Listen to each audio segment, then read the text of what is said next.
Welcome back to the Son of a Blitch podcast. I'm here with Matthew Mitchell. How you doing today, bud? Pretty good. Kind of tired, honestly. We are coming at you live from South Texas, and I am extremely tired too. We have had a amazing 5 days of hunting out here. It's just been incredible. It's been really incredible. We really got off to like a rocket ship. I mean, when we came in, I think within 10 minutes we were on quail. That's right. I mean, it was your first quail. Yeah, it was. You got your first quail. Yeah. And it was basically like the idea was to just put a bug bomb in a blind. And you said, "Hey, why don't you walk up that road real quick?" And I started walking, and next thing I knew, you were behind me. And I went left, you went right, and you flushed out some birds. And I don't know, it just like came across like right there about 15 yards away, and bam. So cool, man. It was cool. It was really neat because that's like how you picture it. You know, it's like sort of, you know, like kind of crossing you, you know, not necessarily flying away. It's just that imagery of sort of shooting a small bird like a dove or a quail, you know, and it's just, I'm really glad that the first quail was here at this place, this special place, and, you know, where they live down here and everything. But, yeah, it was really neat. Yeah, man. It was such a fun thing because I was like, I'm going to get this bug bomb. And I was like, wait, I'm going to go ahead and walk with you. And I was like, we can't miss this. We literally had just pulled into the ranch. We're at my family ranch. It's been in my family for 5 generations. And we had just pulled in, but like kind of what we talked about before in other podcasts, the kind of preparation that you have to do to kind of be hunt ready.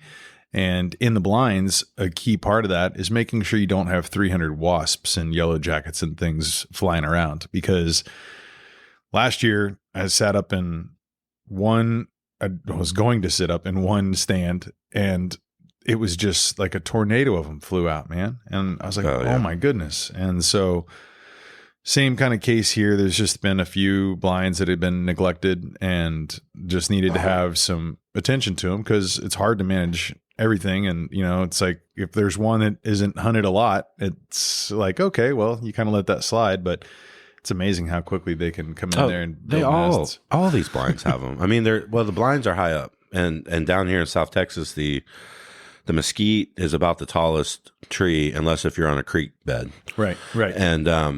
And there's cactus and thorny brush, and just, I mean, it's thick and low. And so the blinds kind of get you up at the mesquite level at least. And, and so it's a great spot for the wasp. Yep. Yeah. And some owls, everything else that may come in. So you got to be careful. Like, you know, that'll wake you up in the morning. You get up there at 5 in the morning, all of a sudden a whole huge owl comes out at you. But yeah, but back to our you know, setup there, we're just kind of getting things prepped for the rest of the hunt. And we wanted to hunt that the next morning. So we're going to go ahead and set up a bug bomb, you know, kill anything that was in there before we get in.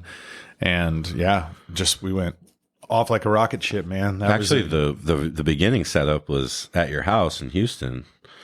We put the shotguns purposely kind of on top of the entire, like, I mean, this truck is packed full. The back end, totally. the back section, like right behind the driver and passenger seat, sort of the back seats.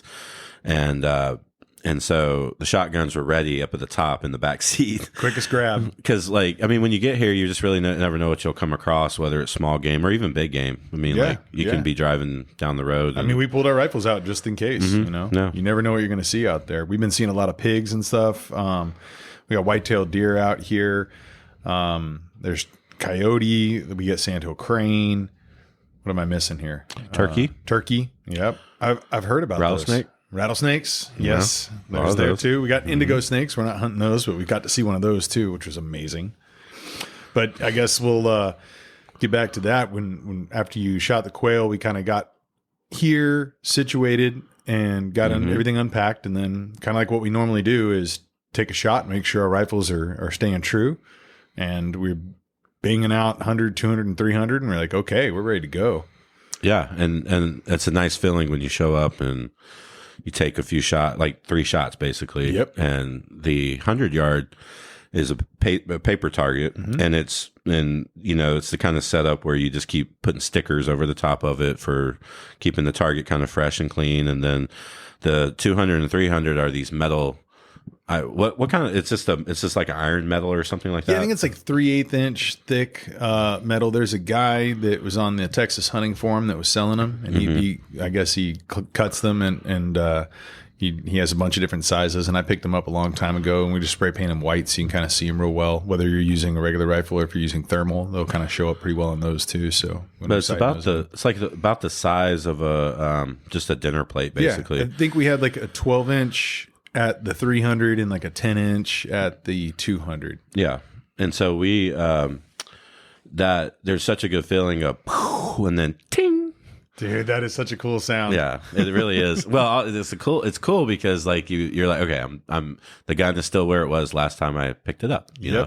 And, I think I hit center on 200. And you were a couple inches or an inch high or something. And then on 300, I think you were center. And then I was basically the bottom of it. But I knew then I hit the bottom of it, but I knew that if I was ever shooting at 300, I could just kind of hold over a bit. Right. Which, not necessarily adjusting the scope, but just, And in our scopes we were using, we both have mil reticles and we have hash lines every 0.2 mils. So really we can dial in and figure out exactly, okay, at 200, you got to raise it 0.3 mils. At 300, it's 0.9 mils, or at least that was for my rifle. And at my family ranch in Central Texas, it's a whole different setup. And we kind of look at this too, and we check it out because each time you're going to have different weather, maybe different wind, different levels of humidity. And so we try to take pretty meticulous notes about which ones are hitting where at each place and each time. And that way you kind of have a blueprint of what your rifle is going to do. It's, last year we were here and it was 65 degrees and, it was a really humid, a lot of humidity, and this is what this setting was. And we kind of go to that setting and we're aces then. So I know a lot of people can, like the people who are in the hunting world and who do this annually, they know exactly what we're talking about. So, it's like just making sure you're sharp and all that. And even what's nice on sort of that holdover idea is, you can use like the reticle and sort of know where to target the deer, but also or any other animal, just having that dinner plate size. I mean, that's the vitals. Right. And so even if you just sort of at 300, pick the scope up a little higher and you're still thinking about dinner plate circle, you're going to find something. If you're steady and you're shooting true, you're going to find some vital. That's important. And that's a great thing too. Even if you have just a single crosshair set up, right? Yep. If you are shooting at your target and you're at 200, 2 inches low, okay. Well, if you have an animal at 200 yards, then just go ahead and raise it up 2 inches or whatever that may be per rifle. Every bullet you're shooting is different powder, different bullet. It's everything in different brass, all the things, different primer, all the things can make a difference. We're using hand loads that I had hand loaded. Jason Garvey, a previous podcast guest, got me into that. And man, it's a game changer being able to like dial in and have such repeatable performance and accuracy. And so we practice this all year long, though. This isn't something we're just showing up and doing. It's like throughout the year. I mean, we've kind of talked about in previous podcasts for those who've heard it. We're practicing. And that's really key. It's so important to get out there and practice and know what your rifle and know what your ammo is going to be doing. Yeah, and kind of a rewind on practicing. There's a ranch in Central Texas, and completely different environment, setup, and everything. But we go there a month earlier, and in Central Texas, that's when the deer are rutting there, and so it's an opportunity to kind of get in the blind and kind of figure things out. It's an opportunity to, like we bring these bins that have ammo and other hunting equipment and all this stuff. And it's just a really good primer, to sort of get going on what this trip is here, And this what season. that is this is our cooler packing hunt. It really is. Yeah. I mean, we talk about the truck being completely filled to the brim. A lot of that was with our coolers because we're usually going home with a lot of meat and a lot of variety of meat too. And that's what this trip is for. The deer in Central Texas, they're smaller than they are in South Texas. And, you know, a mature buck here could be 200 pounds, and a mature buck there was like, I think the largest ever at our ranch was like 175 pounds. Right. We're talking live weight. Yeah. But like it's a 25 pound difference. Yeah. It's pretty remarkable what it is. So this is like where we definitely come to fill our freezers. Well, it's a game rich environment. I mean, it's even without all the ranches down here and sort of the blind and feeder scenario and all that stuff. If you know, like you can tell that indigenous folks were hunting the land. I mean, you're finding so many tools and arrowheads and all kinds of stuff like that. I mean, this area has been game rich for a very long time. Absolutely. The birds. Oh my! That's how you can tell a place is on fire with wildlife, is when the birds are in. And I mean, like you look at another good example is like where we live in Houston, there's a place called Brazos Bend State Park, and it's famous for the alligators. But really, when you take a close look, there's so many bird species, you know, and it's real rich in that, in terms of like the bugs and the ability for these birds to like kind of be on the ground and just sort of eating seeds and plants. And it's just like that here, completely different environment, but you can always tell that there's a healthy environment when there's live birds around. That's absolutely 100% correct. It's so bountiful here. It's amazing. I wanted to circle back. You just mentioned artifacts, and one of the first things we did on a walk was look for arrowheads and artifacts, because there's a ton of them here. And we found Clovis points. I mean, you know, going back 10,000 BC, right? There's like stuff here. It's been around for a long time. And That's right. Even my, great grandparents, like they were around the time when there were still Indians in this area. You know, it wasn't like that far back, probably not using, as much of we're seeing some things and picking up some stuff that's hundreds of years old and thousands of years old that we're seeing a lot of, but it's amazing how many artifacts are out here. And you found your very first artifact here. I did. Something that I'm not versed in this world. Like, I don't know what people tend to find. I don't know, like what the age of anything. I don't, this is all very new to me, but apparently I picked up something that is sometimes a little bit more difficult to find, I think, just because of it hides itself a little bit more. And it's this kind of scraper tool, and it fits. It's really neat. It fits in your hand and kind of just the right way. Like you sort of start to hold it and you find the edge, like where they would use to scrape. And then all of a sudden you realize, like, wow, this thing really fits in my hand very well, And so it was beautifully chipped out on one side. Like what's that technique called when they strike it and make sort of the edge? But there's flaking. This is where we need Colin Williams. He went and took a course about this, right? And he was here. But that's. I forget exactly. We'll have to look that one up. But it sort of flakes away, and it has like this. It's like a ribbon where you can tell they kind of knock the rock out, and every time that they kind of hit it, and the chip of rock flakes off, it starts to further create a sharper point. And so one side was had a little bit of that, but I think the rock sort of had a natural sort of curve going on, right. and they were chipping the other side away, and it was sharp enough that, as we'll get to later, I was able to test out. And that's it. That if those who aren't familiar and haven't seen, or not familiar with arrowheads much, it's like this is like, think about it like a serrated knife. It's going to have. That's what it's kind of going to look like on the edge. And that's kind of like what you look for, that kind of coming together on the edge. If there's, any of that sticking out of the ground, even if it's a little bit, arrowheads a lot of times are buried. I mean, we don't do any digging here. It's all surface finds. So you kind of train your eye. And I think now once you got that, you're going to be, you found a second tool too. Right. So, yeah. I mean, like your eyes are on it now. It's going to be floodgates now. But yeah, so we have, and I'll show a picture of some of the collections of some of the ones we found out here, man. There's some amazing pieces. And you have several boxes. I mean, yeah, it's amazing. I love them. I got these little display boxes. You can get them. A lot of different people make them. And I've got those, and have a kind of try to get them a little bit by size, but there's a an artifact book here in Texas, I'm sure there may be some for other states, where you can kind of take a look at each page that will say, okay, this is the area.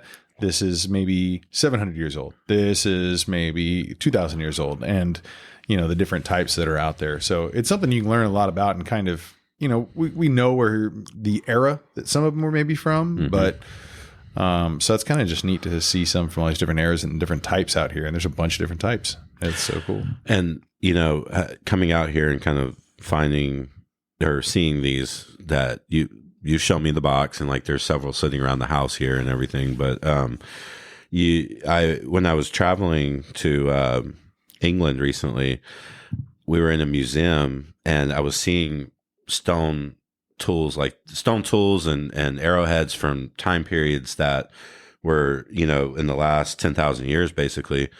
And it's really interesting how around the world they're slightly different because of whatever the for the shaft or whatever for the arrow, whatever wood it's being made from, or whatever they have to kind of tie one in, like the arrowhead to the shaft. It's all different, right? So like different regions will have sort of a slightly different makeup in the way, like where the bottom of the arrowhead, like where it comes down and meets the wood or the shaft or whatever. I remember seeing that in England and just thinking like that looks like a point, like kind of like a Clovis point in the same time period, but it's different. Yeah, it's very different, and so that's kind of neat to me because like you're not just sort of like picking up an arrowhead, you're picking up a piece of history from like this spot. Yeah, and they were hunting the same animals that we're here to hunt. Sure, minus the hog, maybe. Right. But yeah, I mean it's just it's a fascinating thing to kind of to sort of come across. Hey, every time I pick one up, I think about, what was this last used for? Yeah. Was this something lost? Was this a shot that was missed? Was this a shot that was made? Yeah. Was this something that didn't even get used? Was it dropped along the way? Was it in a war party? Like, you just never really know what it could be. So it's fun. Like I always remember, I think it was Steve Ranella was talking about on one of his podcasts about the idea of like being able to travel back in time and to see like all these amazing, critters that used to be here that are long since extinct, and seeing the people who were hunting them and how they did it. And it's like, I just think about that same kind of thing. Like, I wish I could go back in time and just spend a day around in these different eras and just see what life is like there, what kind of flora and fauna are around. What kind of, because we have a lot of indigenous plants that are here, but we have a ton that are non-indigenous that come out and choke everything out. And it's like, you just wonder. I mean, Central Texas used to be a lot of like grasslands and forbs, and, we try to clear some stuff out there and replant that and kind of, get it back to what it was at some point in time to that extent. But, it's never, ever going to be like it used to be. And it's just amazing. Like, what was it like? What were they hunting? It can really spin your mind in such a great way. And you have a great little memory to keep and, hand down to your kiddos and show them. And I love collecting arrowheads and artifacts and, just having respect for all the people who use them and using what was here on Earth to make it with their hands. And I mean, we got rifles that are traveling, our bullets are traveling 2,000 feet per second. Yeah. I kind of wonder what their speed was. How close did they have to get these animals? How long was their longest shot? I mean, my mind is always spinning with that. Yeah. And they're going down major game trails and tracking animals and all that kind of stuff. And you can, in a place like this, it's really fascinating because you can really see the foot traffic of these animals, like the way they travel through the cactus and the brush, and there's literally highways. I mean, I mean, the tracks aren't just everywhere. They're on the beaten path, if you will. My buddy Mike Irwin came out here, I don't know, maybe like 5 years ago now, and he brought his drone, and I was like, hey, let's go over to this little area. I'm always curious what's back here because it's so thick. And I was wondering if there's any openings and things. And then you look from that bird's eye view and there's like trails that are very distinct and huge. Like, you're like, oh my gosh, the corridors.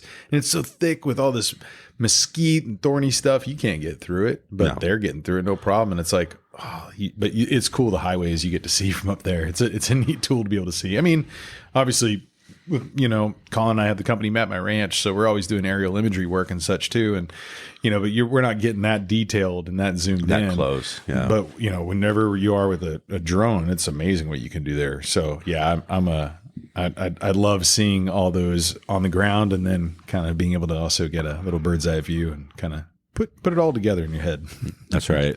Well, after that ride where we picked up the stone tool, we I don't think we had much time left, and it was time to get ready to go to the blind, have the first sit, and something that we are always trying to do early on in this hunt. Now, this is a 5-day period that we're here typically, and we're both trying to fill our coolers with multiple animals. So one thing that feels really good is to try to get a doe on the ground the first day.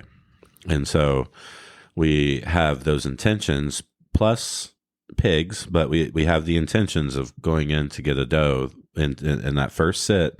And I proceed to do that. I'm able to get a doe down on the ground, and it always feels so good to be able to kind of get that first animal down and know that your whole trip, like, it takes pressure off too. It's just like your whole trip is sort of you're starting to settle into this place, and you're like not worried about what's like how many hunts is it going to take to get certain animals, etc.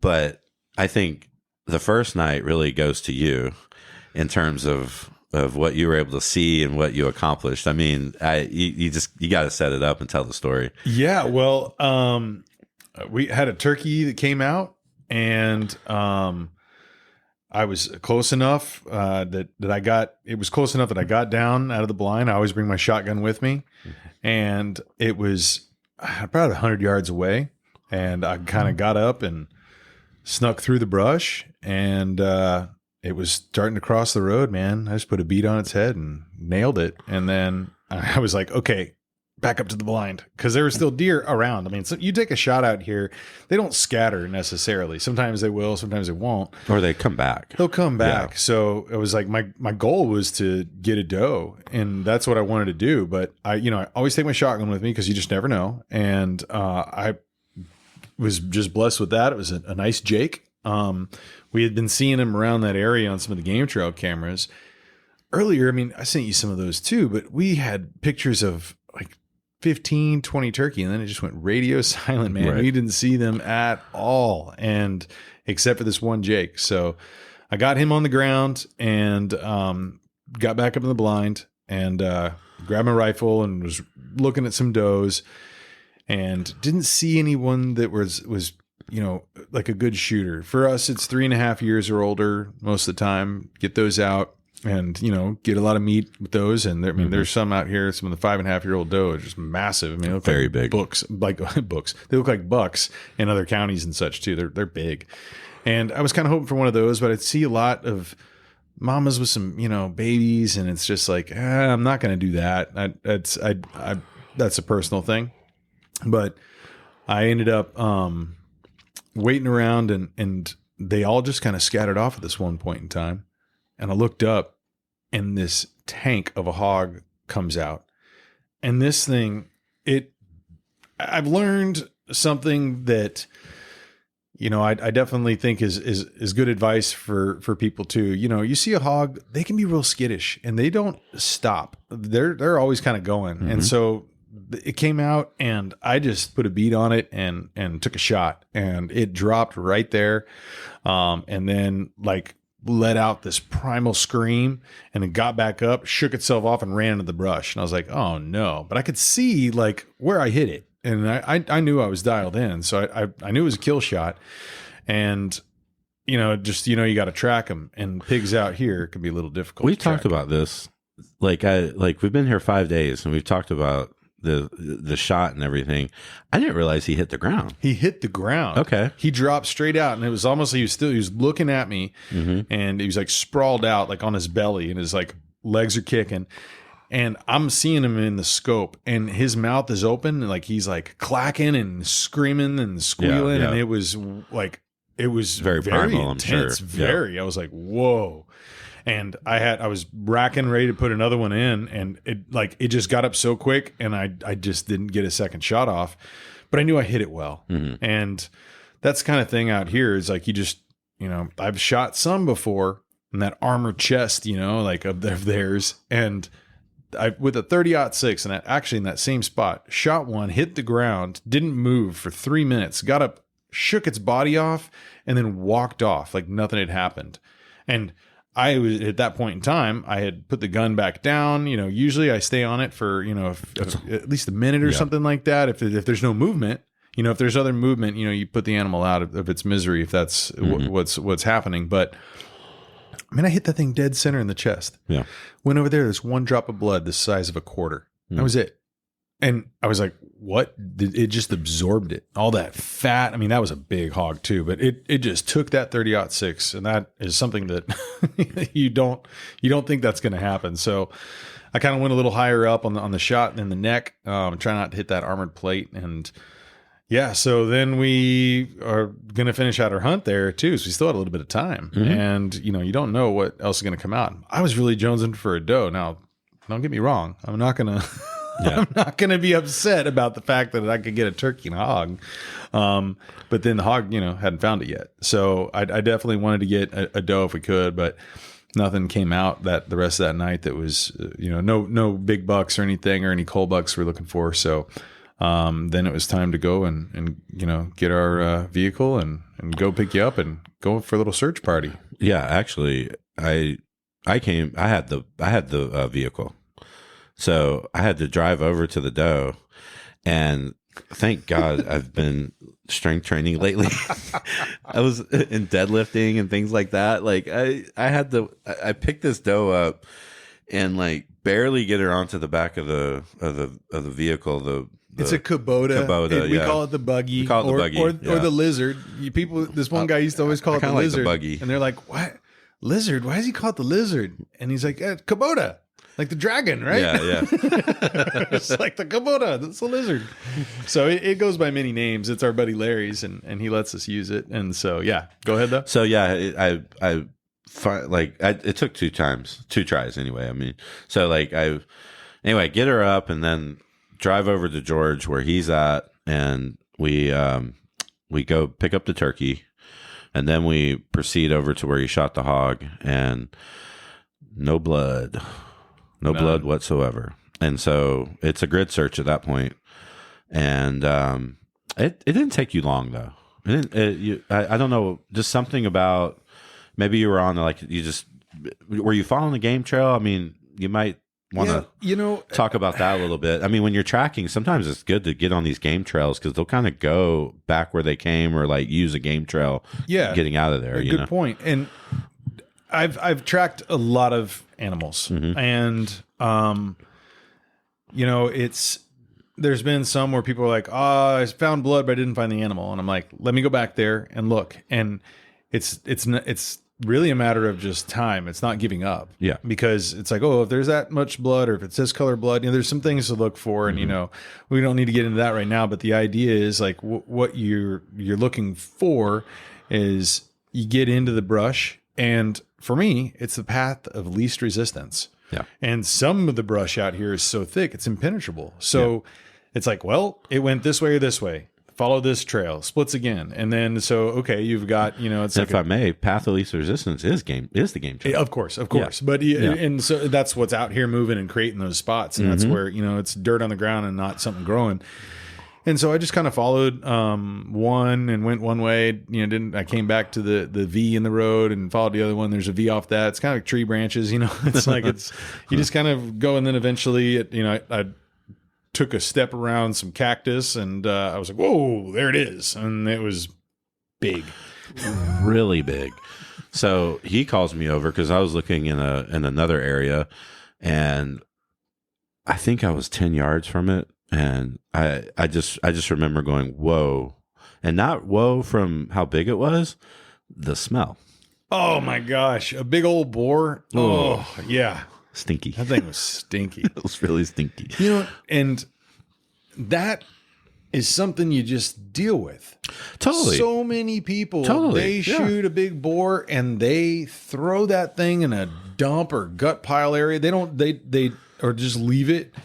I mean, well, once you get past the guts and you skin the animal, it's meat hanging in it. The meat doesn't stink. No. And neither is it bad. I mean, just I would encourage anyone who's a hunter, just pick up Jesse Griffith's hog book. I mean, just read it and kind of immerse yourself into that world, because there is some really, really good meat there.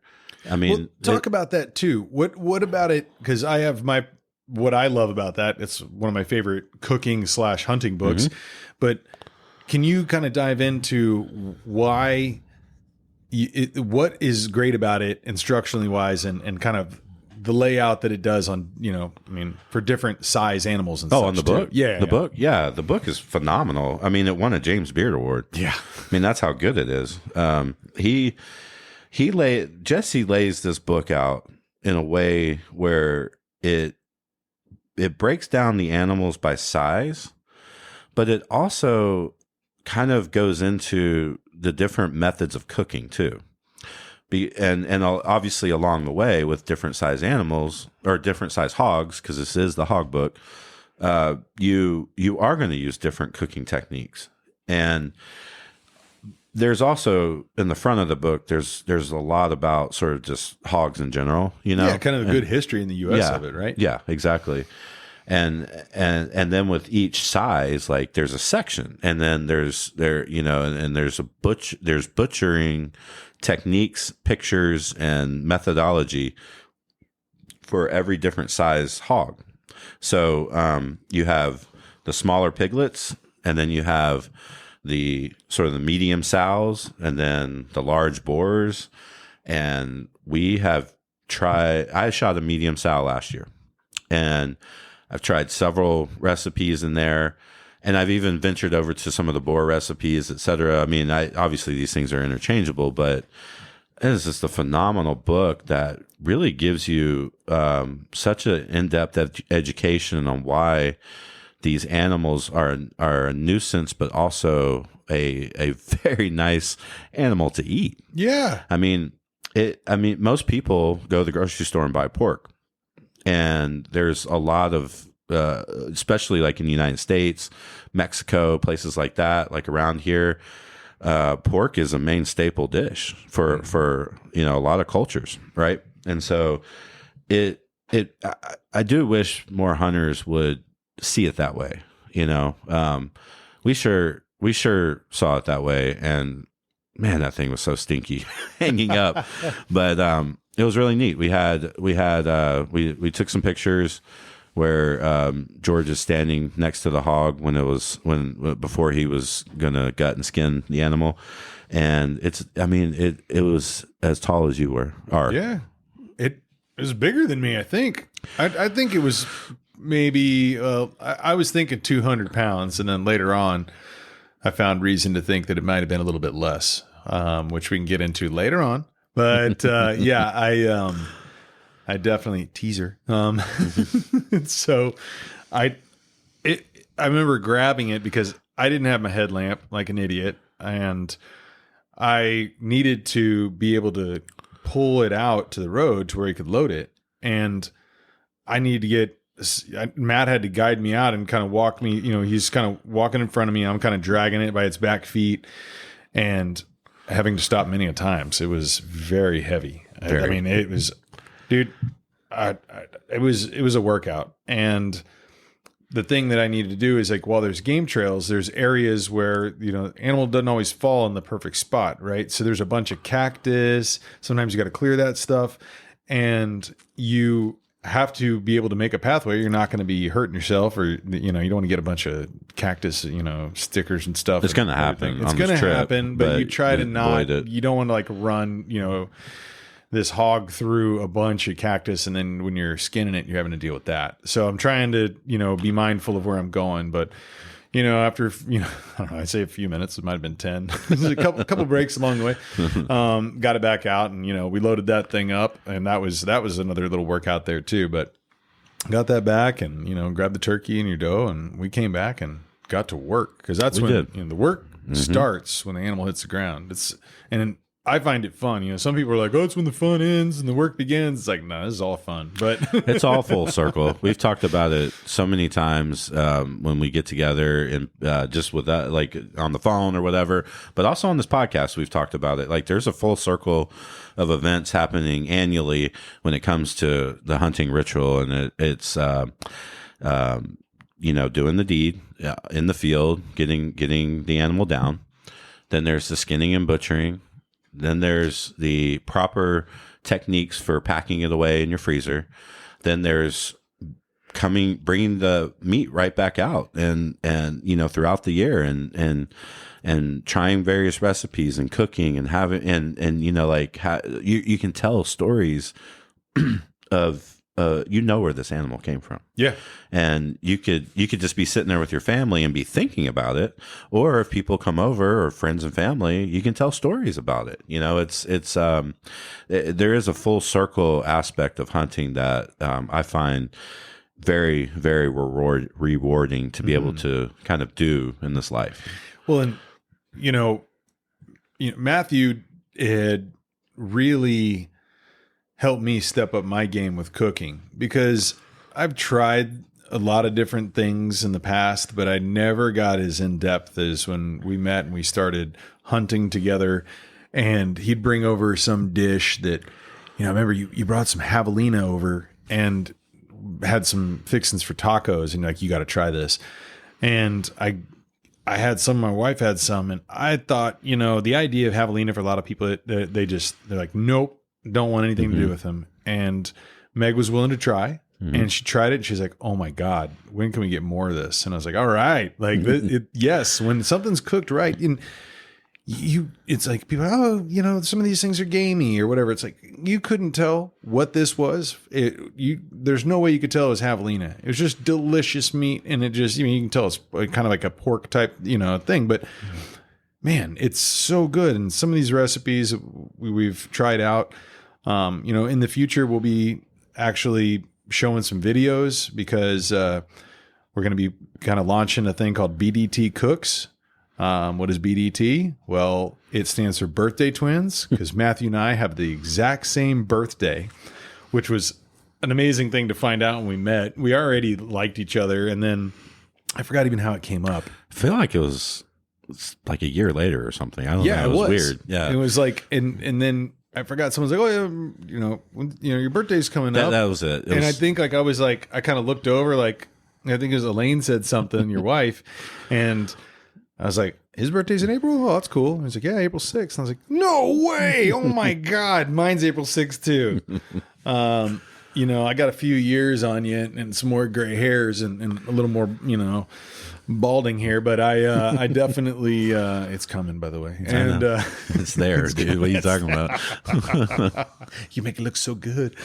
But it was like, oh my gosh, like what a cool thing. And I mean, we have a bunch of synchronicities in our friendships and our viewpoints, and how we take in information and just how we see the world. And so it's just such a, like, I can't believe it. And I think I might have coined it one day. I was like, BDT. And I was like, birthday twins. Yep. And so that was it. Now when we go to the ranch, like BDT ranch trip. All right. That's right. And so we one day decided we do BDT Cooks. And so we've taken some recipes, like Jesse Griffiths from the Hog Book, or so the Book of Field. I mean, there's the Hunter Chef, Hank Shaw. Yep. There's a Meat Eater cookbooks. I mean, there's a bunch of Stephen Ellis stuff.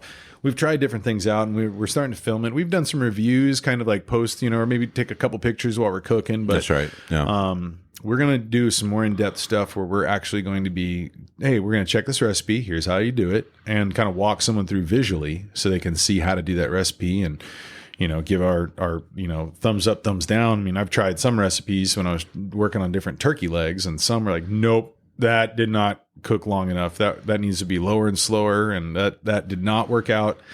It's a good idea, good spices, good combination. However, we need to like try something else next time. That's right. So, it's I think it'll be neat because it's not a chef thing. It's not like where we're like trying to bring recipes to the world. it's just one of those things where people are already doing that. And if we can sort of go through various recipes and talk about what they taste like and the experience that we're having and why maybe this particular animal was a great fit for that. Because I have one recently from a field, which is the first cookbook that Jesse Griffiths came up with. It's a turkey. It's tomato braised turkey legs, and I made that from a wild turkey we shot in April about 2 months ago, and I had some sandhill crane legs and wanted to see what that was going to be like together, because I don't know, it just seemed like a good fit. And so instead of the turkey, I swapped out I put the sandhill crane legs in, and beautiful, phenomenal dish. And it's just one of those things where we're doing this all the time, and why not sort of give people an opportunity to like, oh, this is a great recipe. Hey, I'll go try it. Yeah, you know? We're your everyday guys. Yeah. You know, we're not these chefs. Now, I mean, you definitely are you're more ahead of me as far as your cooking skills and things too. And I just know how to read recipes. Yeah, I don't know how to follow them. I'm so bad at that. Man, I'll be looking at a recipe and I'll see an orange on the counter. Let's try some citrus. And you're like, damn it, George, quit with the freaking citrus. I'm like, and I also, another one there too is like my wife will, she might pick up the phone or like kind of get distracted. And some of these recipes, like, you need to pay attention when it says stir. Yeah. You know, or right. or turn the heat down or whatever, you know, like that word's in there for a reason. Yep. You know? Yep. But and so I think the fun is all year round, and butchering to me is one of the things I like most about it. It's tiring, but it's one of the things I like most about these trips too, is because you put an animal on the ground, and when you walk up to it, even if it's stinky as all get out, it's like there's an appreciation for that. It's like, wow, you know, this place has provided this, and going through the motions of skinning, gutting, and then eventually butchering is giving that animal that appreciation. And I know that's might sound weird to say, but to me, it's like if the more meat I can get off that animal, the cuts that I'm already thinking about in terms of when it's hanging, and the way it's going to be packaged up and going into the cooler, ultimately to the freezer, ultimately back to the kitchen, into the pot, etc. I mean, like that, I don't want to waste anything.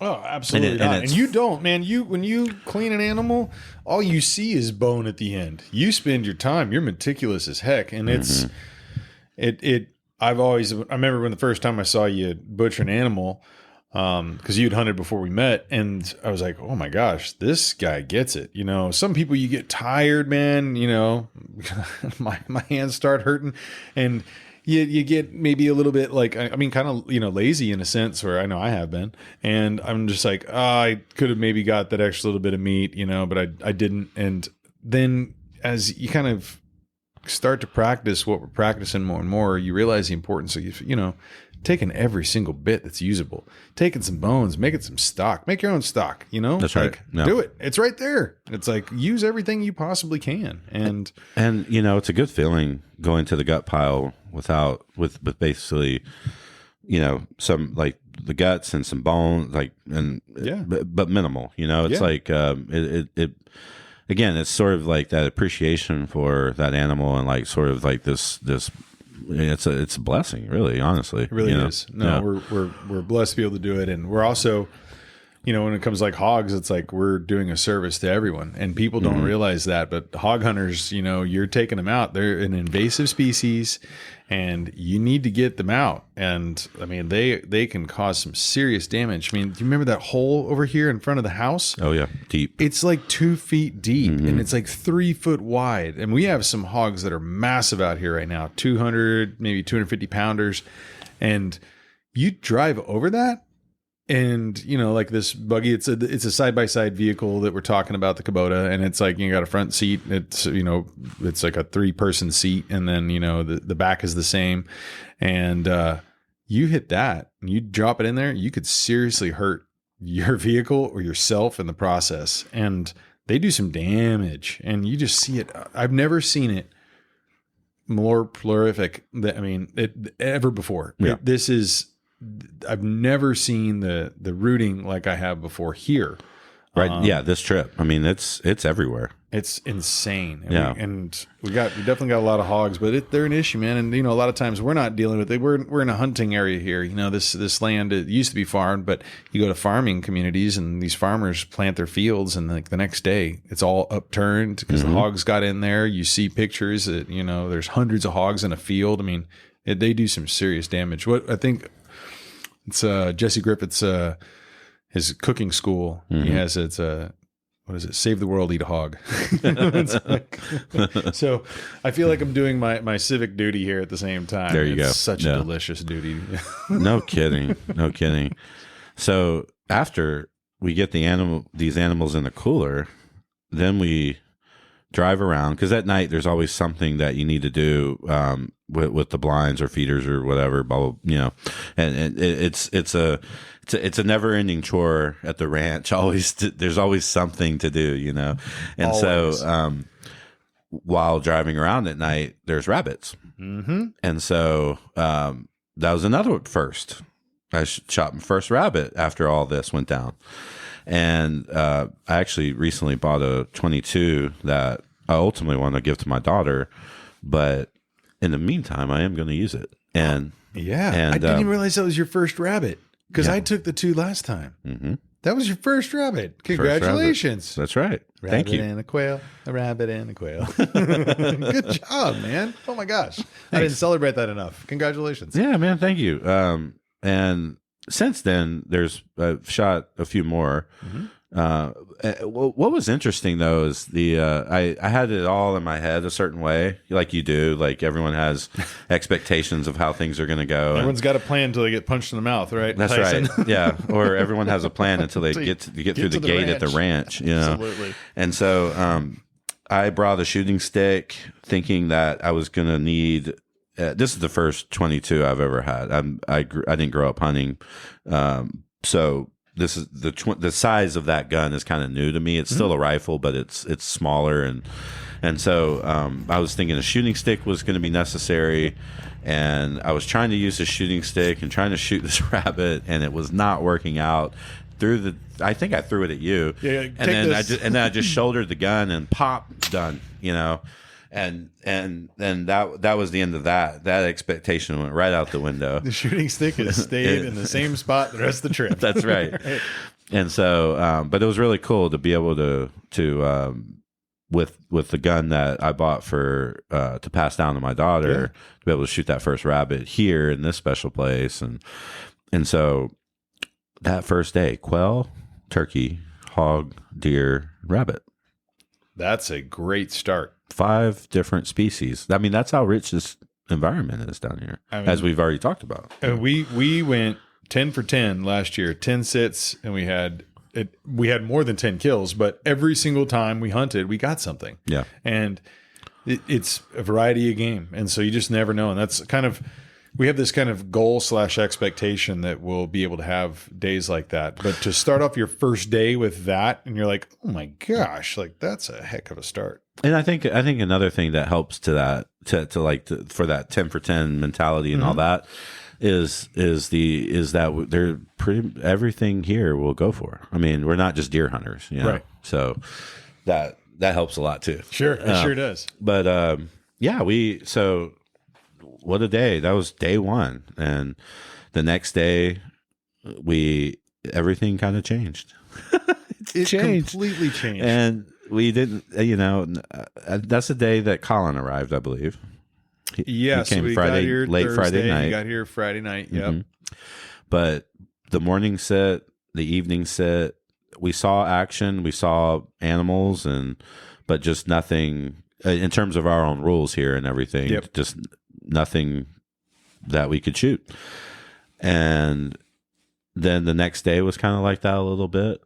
At the end of that night, I shot a doe, but it was one of those kind of slow days again. Not slow. I mean, you're seeing animals, but it was slow in terms of like, again, there's like priorities in a list of and how we want to put meat in the cooler. What, like we're not going to shoot a doe that has two young doe with it or a young buck or whatever, like if there's sometimes you'll see a young buck kind of hanging around too. Yeah. But, and then you're not going to shoot certain size bucks.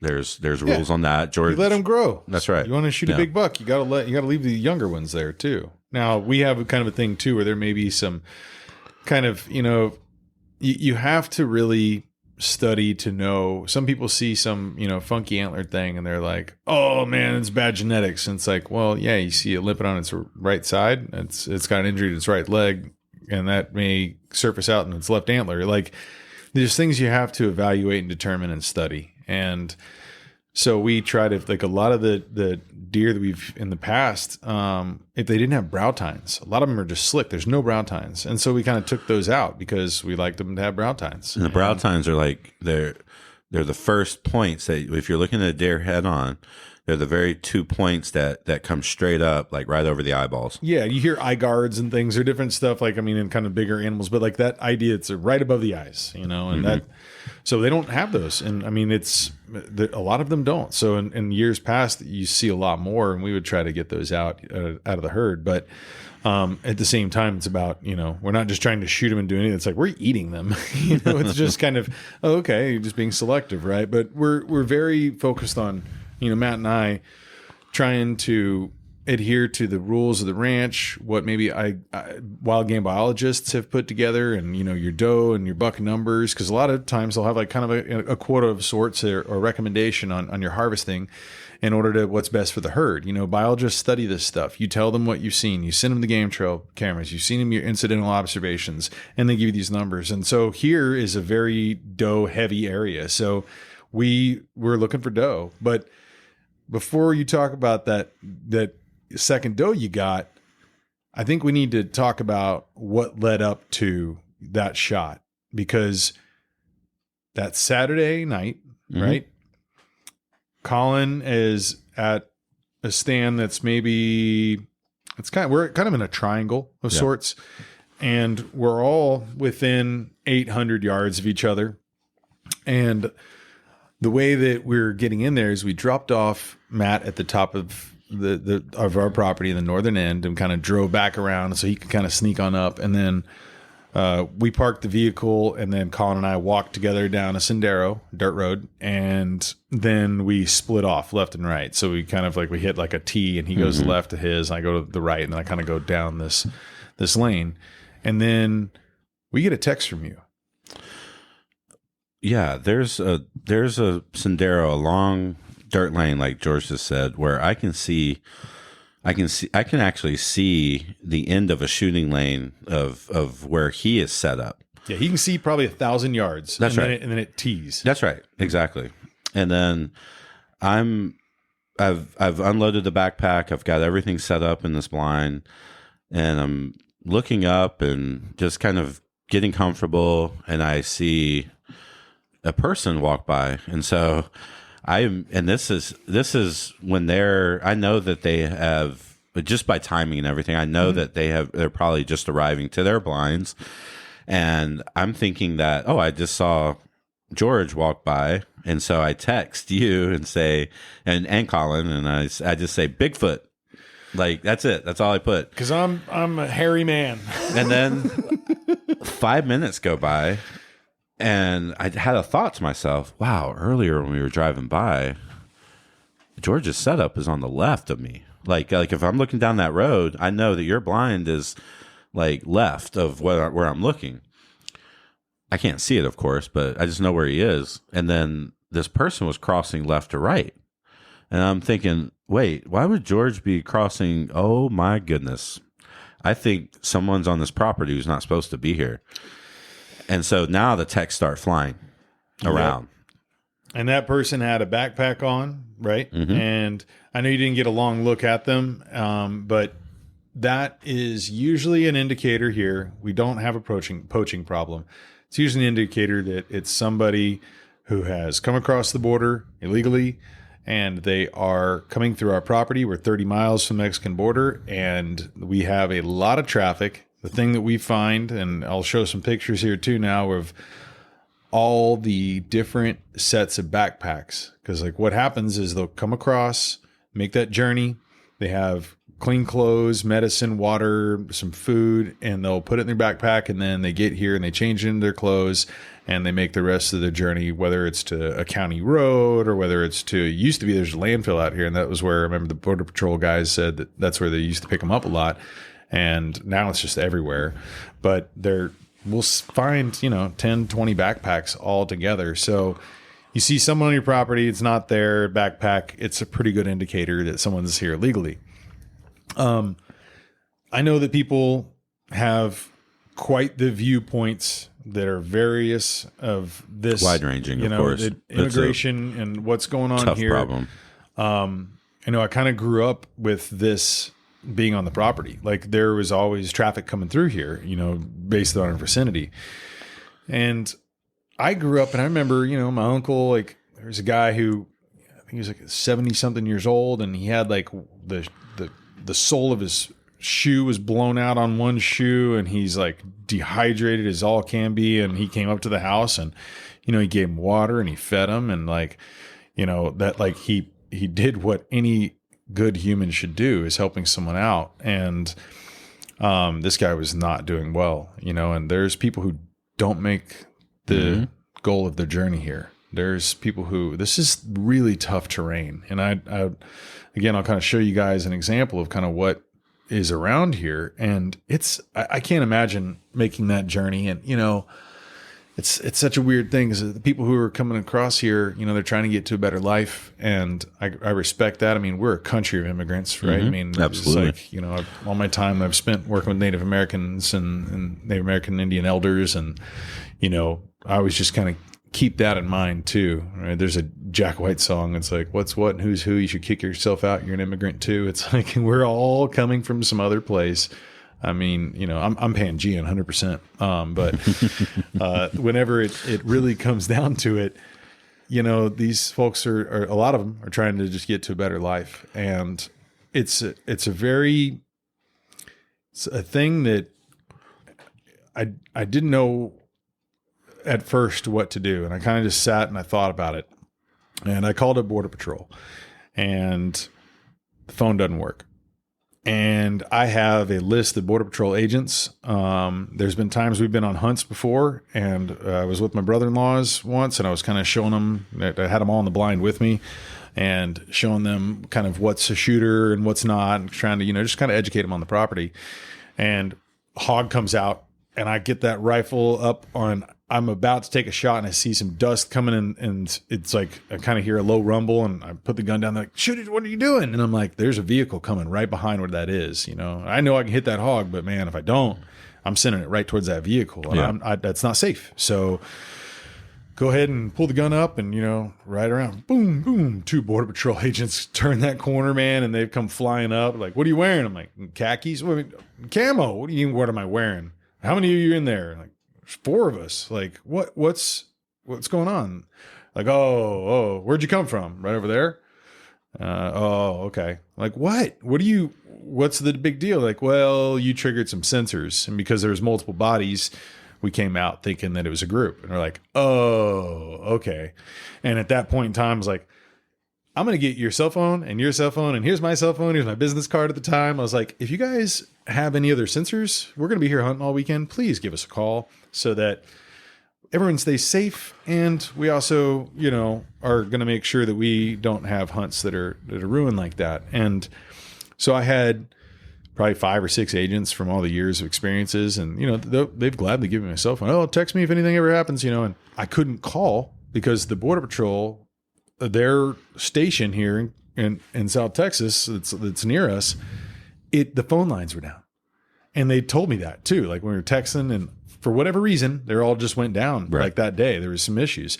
So I'm texting, the agents, and, one of them's like, I'm out here in West Texas, but I'll text my old supervisor and let him know. I was like, yeah, we're hunting here. And, I don't know how big the group is. I don't know if they're just folks who are trying to get to a better life, or if there's people who are bringing drugs across, or they're smuggling people, if there's sex trafficking.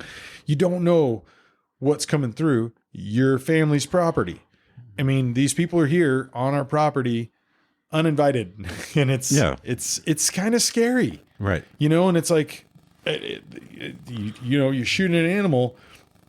Oh, okay. Well, I'm not going to maybe take a chip shot at something that's a little too far because you're sending it into the brush. Is there someone there? Is there a child?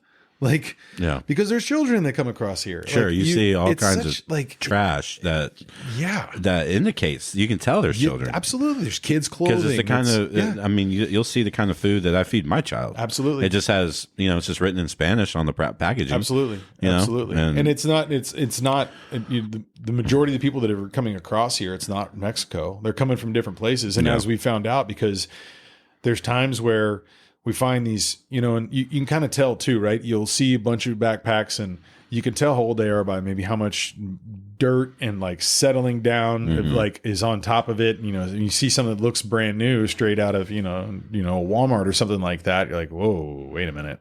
How recent is this? Yes. Yeah. And we had that same thing happened.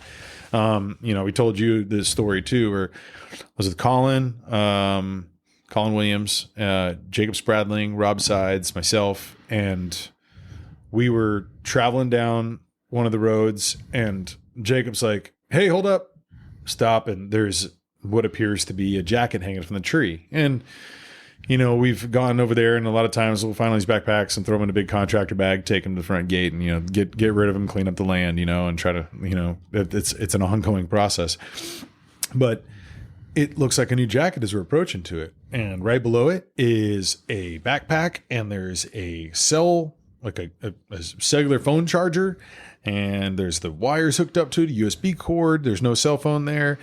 There's a wallet, and shows where the guy's from. It's got his bank cards. It's got cash in it. And he was an electrician, had all these electrician licenses and stuff that we could determine. Some of the stuff I didn't know exactly what it was, but it looked like it was work related. There's pay stubs. And that was like, oh, this guy's still around here. And it was just kind of like, one of those scary moments. And we don't know if he's a coyote, one of the people who are paid to bring people over. They call them coyotes. Or we don't know if it's just a single person. A lot of times it's groups crossing. Yeah. And so went back over to the house back over to the road. And then Colin's like, look at that. And he picks it up and it's like a peso. And it's a coin, and it's in the middle of the road. And I was like, that's his marker. So maybe at nighttime he's coming across, if he has a flashlight, it'll shine, and we'll know where his stuff is. Like, it was like, whoa. So, we've had all these experiences and whatnot, and I texted the Border Patrol, and they're like, yeah, we are really busy.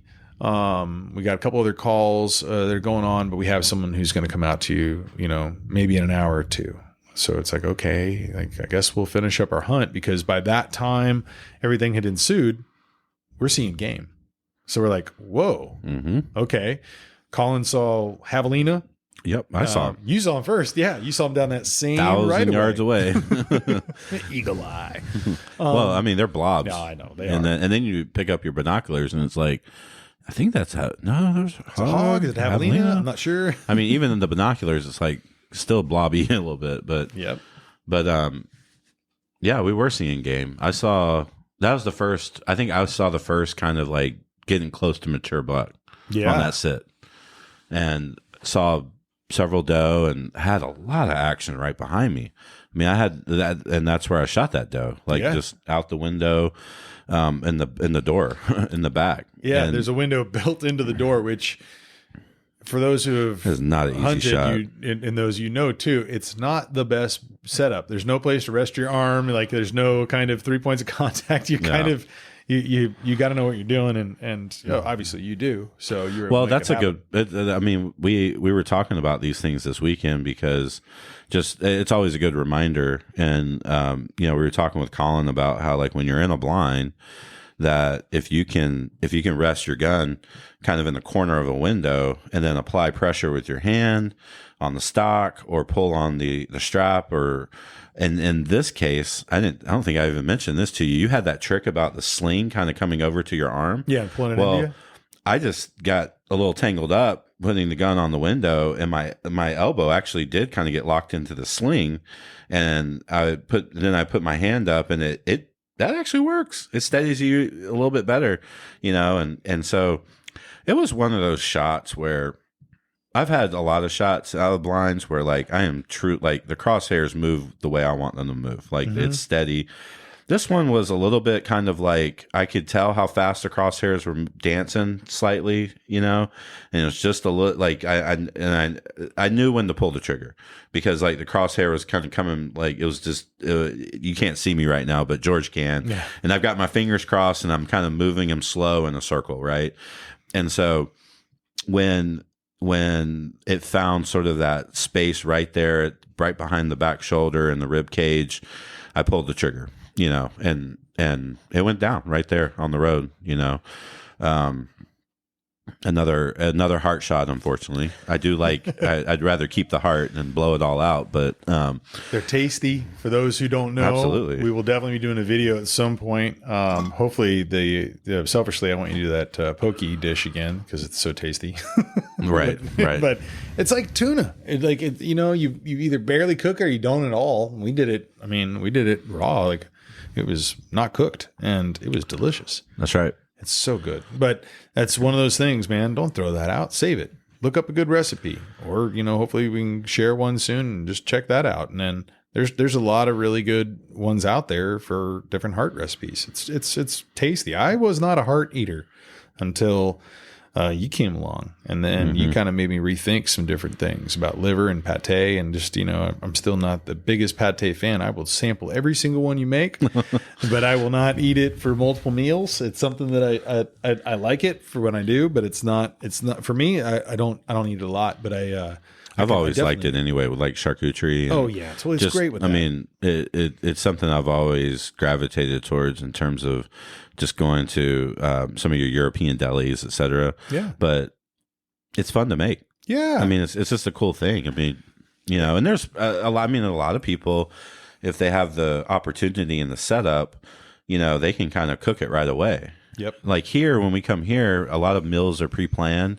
We actually bring wild game dishes that from the year before, literally right? came, from here. But it's just not really set up to like have a fresh liver dinner. Right. And I know that that's good. Yeah. But I just tend to take it home and, I'll freeze it. Yep. And throughout the year I'll make pate, and some people have different feelings about, freezing organ meats. And well, we did too until we did the podcast with Larry White. That's right. Wild Game Gourmet. Go check him out, by the way. That is, oh man, he is a chef and a damn good one. Really good. Yeah.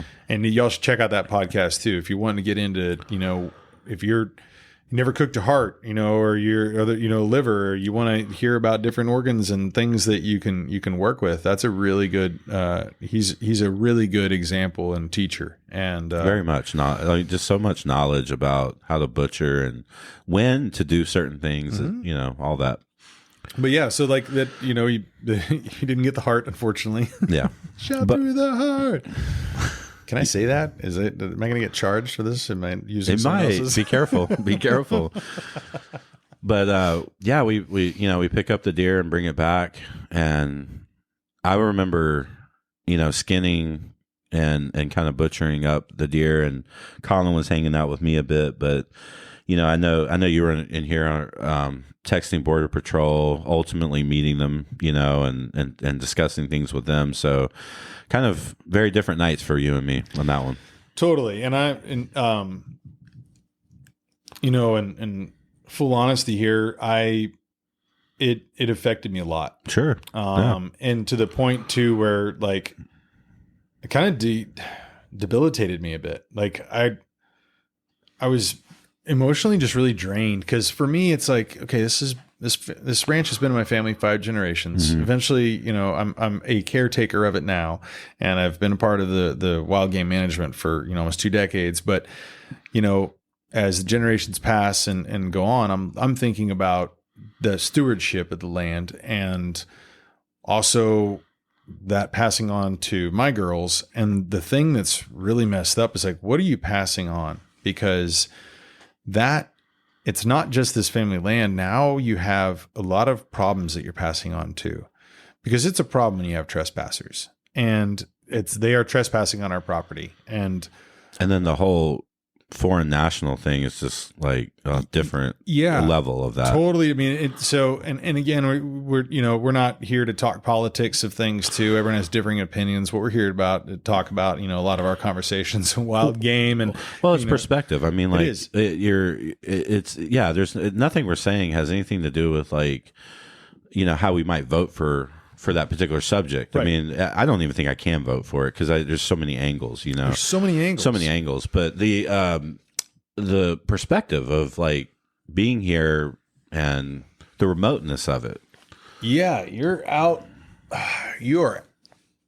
in the woods. You're in the sticks, and you got people coming on your property. You're not expecting it. It's a real shock. This is the first time, in decades that I've been here, and someone has visually seen someone, and I've known, other caretakers of the place here too, that, there's a guy named Robert, who used to, help manage the place here, and his, his stepson, Larry does now too. And there's folks who are helping out, and, they have seen people, they have interactions, whether it's families, sometimes it's drug runners. There's like 5 guys, actually 6, that had big old square backpacks, and they were talking in Spanish about how they were going to take Robert out. Mm-hmm. And he spoke Spanish. His wife is from Mexico, and they demanded water because he had a thing of water in the back of his truck. He's working on the bulldozer. And he throws them 5, one for each of them, and then throws them a 6th one. He's like, yeah, here's for your other guy in the woods. And they all looked at each other, and he said in Spanish, yeah, I'm married to a Mexican woman and I speak Spanish. He goes, I don't think you want to try to mess with me. And he just showed, on his hip that he had a gun, because they were talking about taking him out. Yeah. And my goodness, I guess they were trying to get his truck or whatever, because, they have backpacks full of drugs. And, presumably. Well, I think, again, perspective, it's like you can imagine multiple scenarios. You can imagine, like the guy who I saw crossing. Mm-hmm. That could be a coyote, kind of someone there. Or the guide. Whatever they call the guide. Right. Yeah. Yep. But I mean, the person who is sort of managing the traffic, if you will. Yep. It could have just been somebody who was part of a larger group, and I saw the last person, maybe. Right. Poacher comes to mind. Poacher? You never know. I mean, but it's just one of those things where, okay, you don't know who that is. You don't know what's happening. Again, politics aside, it doesn't. That we're talking about someone who's not supposed to be in that spot at that moment. And that's what hit me hard. It's like thinking about, bringing my family out here and having to deal with that dynamic. That it's very troubling emotionally. And sure. it hit me hard. Like it kind of like froze me up, and I was already very tired. I only got one night of sleep, 1 hour in one night. I got 1 hour of sleep the night before. And obviously when we're at the ranch here, we're doing stuff, we're butchering animals, we're going on night hunts, we're always trying to work on little projects. Something's wrong with a vehicle or something, a tractor needs to be worked on. And we're staying up pretty late, and it's like sometimes midnight or later when we're getting to bed, and we're waking up at 5 and stuff. So there's not a whole bunch of rest that happens here. So I was really worn down, but that just, it kicked my ass. And I had to lay down and gotten a little lazy boy here and just took a little cat nap, 10, 15 minutes. And really, I think I just needed my brain to shut down, because I was troubled, and also the idea of like where you saw that guy cross was probably 300 yards from where you were. You saw it because there was corn laid down, because it was a viewpoint that I had, mm-hmm. that I was seeing. It was about 200 yards from where mine was. And so it was like where this person had walked.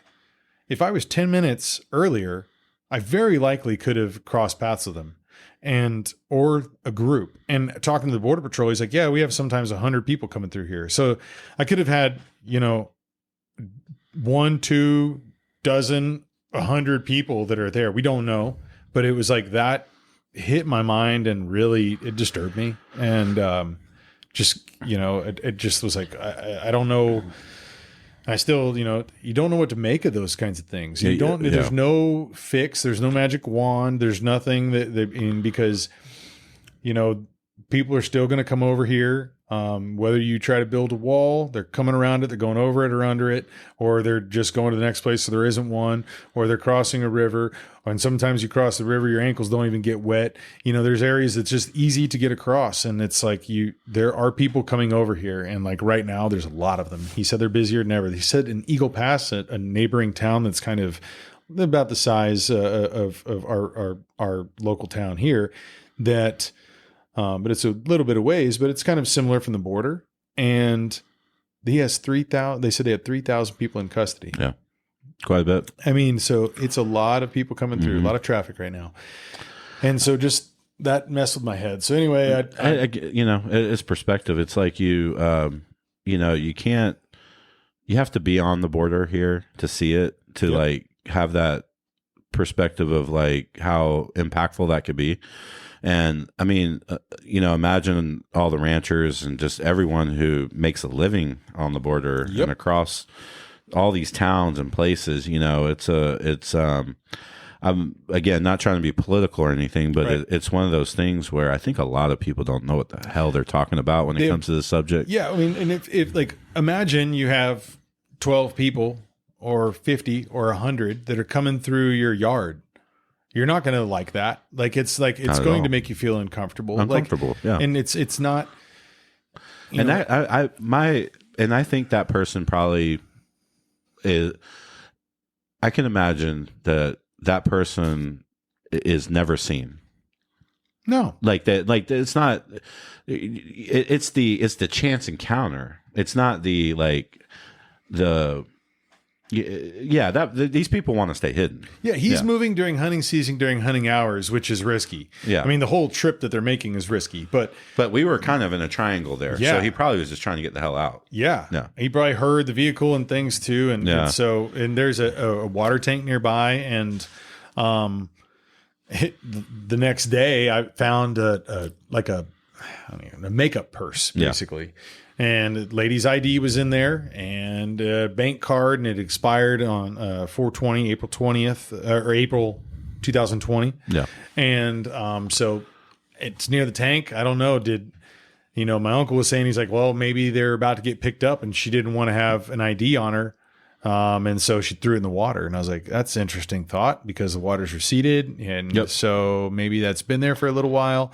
But, it had cash. It had also these papers, like whenever you come through Mexico from other countries, it's basically you fill this thing out. But there's been times we found this same form before, and it's basically like Mexico lets them come through. And so they just fill this form out and, okay, keep going north. And so we find these, and there's like multiple ones. So we're like, he's thinking that maybe it might have been a guide, because maybe she's holding on to papers of multiple people. Like, who knows? But but to find that too, that put two and two together, that because that tank was there, that was like, I have a feeling that maybe he was over there getting water. Probably. And because where a lot of times in this northern quadrant of our property, there's a lot of backpacks that we see up there and things too. And the road less traveled. It is. And that they say it's the huge corridors right through that. And our neighboring property, there's a section that the Border Patrol, the guy told me that, he's like, yeah, that's like a highway right now. It's like not even just crossing, it's a highway. And so but they need to get water too. And that's one of the tanks that's almost filled year round, unless we have a severe drought. So they might have gotten in water. And there's always pills you'll find, like tablets, like different things, like purifying water, because, it's like you can't bring over. You can't drink that water. Yeah. Yeah. You have to purify it. And you're not going to be able to hold multiple gallons for your journey across. And, it was hot. It's like 80 degrees that day too, right? But, for this time of year. Yeah. And that's, anyway, so that happened. Border Patrol guy comes out. We talked to him, took him to the spot. He's going to go look around and investigate. It's 5 hours later at this point in time. You're cleaning your deer. And, Colin and I went on that drive, and we're just kind of like shaking our heads. Like, this is like, can't believe that this just happened. We've talked about it. We know the people who it's happened with the family and things of recent, but it, hadn't happened to us while we're here ever recently. And so it was just kind of a weird dynamic. And then that changed our viewpoint on where we were going to hunt for the rest of the trip. That's right. There's a sort of a south and a north section. They're if you imagine overlaying two rectangles, the top right corner would intersect with the bottom left corner in a way where you have not like a perfect rectangle, but like sort of an offset rectangle.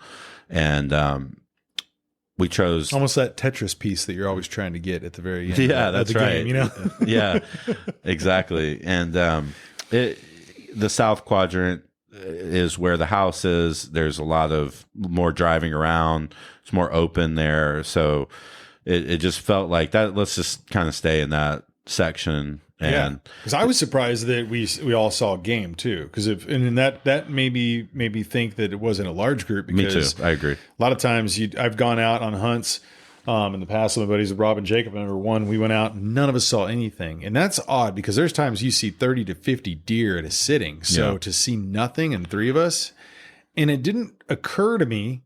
I don't know why, but it just didn't at the time what it could be. And then all of a sudden we get back to the house and there's two Border Patrol helicopters right over that area. And I'm like, oh, we're in the woods with a bunch of people. Like while we were hunting, there's folks that are in the woods there too. Just sitting there. Yeah. And so the game been coming around, right? And or they're since been through and the game's not. So it was, that we didn't want to have that kind of thing. You don't, not going to come to hunt. We don't want to get, skunked by that situation.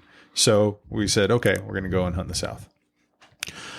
Yeah. And, we did. We set ourselves up and had a morning hunt where personally I saw some action like early, like where I don't know if anyone's had this. I know people have had this experience out there where like bushes look like bucks or animals. It's a 24-point buck. Yeah, exactly. And so we're in that kind of light, and I'm actually seeing like the bush move, so I know animals are moving, and more time goes by, and it's about to be sunrise, and I'm starting to really make everything out, seeing action, and then when the sun rises a few minutes later, like there's disbursement, and I didn't see anything else that morning. You guys saw stuff. I don't recall, but I just know mine. I was skunked at a place that you shouldn't be skunked. We came home with an empty vehicle in the back because we didn't get anything that came across us that was, and it kind of, like you said, to our rules for ourselves of what we find to be shooters here. And we're really hoping, Colin, he feeds his family with venison every year and they love it. And he's like, I want to go home, and he's with some meat in the cooler. And so it's a Sunday, afternoon now. And, he's leaving Monday morning, and we were hoping to see something. Well, not weird, but it had kind of a real fast start. Mm-hmm. And then the next 2.5 days I shot the doe, and there was a couple rabbits in there, but the next 2.5 days were like just slow all of a sudden. Yeah. So then Sunday night, little bit of pressure with that night. Colin's leaving the next morning early. He's not going to hunt Monday morning with us. And so we want to make sure that we can find a good spot. We kind of had that the slow Sunday morning. None of us saw anything we could shoot. Right. And so we all kind of went our separate ways. And then, then things changed. Yeah. You were sitting on basically the south edge of the property. Mm-hmm. And Colin and I were kind of right in the middle, sort of the north side of that southern quadrant. Mm-hmm. Obviously, we weren't going to the north, as we mentioned before. And, we're hunting and texting, of course. And all of a sudden, bang, you hear the gunshot go out. And I'm texting over to George and Colin like, hey, who was that? And so George was like, yep, that was me. And then we proceed to ask, well, what'd you get? What'd you lay down here? And he said, surprise. And basically, we knew that he was saying, it'll be a surprise. You guys will have to wait. And so then my mind starts racing. What did you get? Well, I'll just have to wait. And then time goes by, and we're probably, 30 to 35 minutes away from sunset. And I start seeing some good action on where I'm sitting, and a small buck comes out. Then there's this buck that comes out that has a really kind of a funky rack where it's like a typical. I think it was a 8-point, but then there was like a tine that sort of was going backwards or whatever. And I started taking pictures of it. To me, it looked like a 4.5-year-old buck. And then I was texting that to George, and he was like, "Wow, I think that's a really old buck." And so I just started watching it for a while, and then I look over to the left, and there's some does that are hanging out in that lane. There was 2 of them, and then I'm continuing to watch these 2 bucks kind of, go back and forth. And I was taking videos of this old buck, but I wasn't really sure if I don't know. I wasn't really feeling like that was the right buck at the time. And then so I am looking over at these doe, and I'm thinking, well, maybe one of those, And so I put the gun up and just kind of looking down there through the scope, because like I'll use binoculars, camera, scope, and then I look, and then while I'm doing that, I look back into the lane where these bucks are, and they had been there for probably at least 15 minutes then. And all of a sudden they're like looking at the brush real intensely. And I'm like, that's weird. Not weird, but like that's something's happening. I look back at the doe, keep the head count going. Just want to make, just in case there's something else stepped out over there. And then I look back, and I see, that old buck I thought was a decent size. I see it might as well have been a cow or elk. I see a really big body come out of the brush line. First, I see sort of the head and front shoulders, and the light was low enough where I knew I could tell that the main beam on the antler was like big, but I couldn't really see the antlers at this point. And then so I started watching. This is all like within a couple seconds here. I watched him kind of come out, immediately take the gun out the window, and then put it into the window that faces you moved down left that to lane. center, right? Oh yeah, went and did that pretty quickly. It worked out where in this particular blind, the gun can rest in a real comfortable way on the front of the stock, and it's just, and there's another little chair in there, and it's just a little spot to get your elbow down, and everything just made good contact, and the scope was immediately on at this point the tail of the buck walking away from me, so he can't he was coming in and he wasn't slowing down. He came and then hooked it up the lane, went up the lane away from me. And then the other buck, the smaller buck of the 2 I saw previous, he was starting to get in the way of this big buck that was walking away from me. And I had a couple of moments there where I could shoot, and again, a few seconds. I had like one opportunity where I could shoot him in the neck, maybe like on the underside.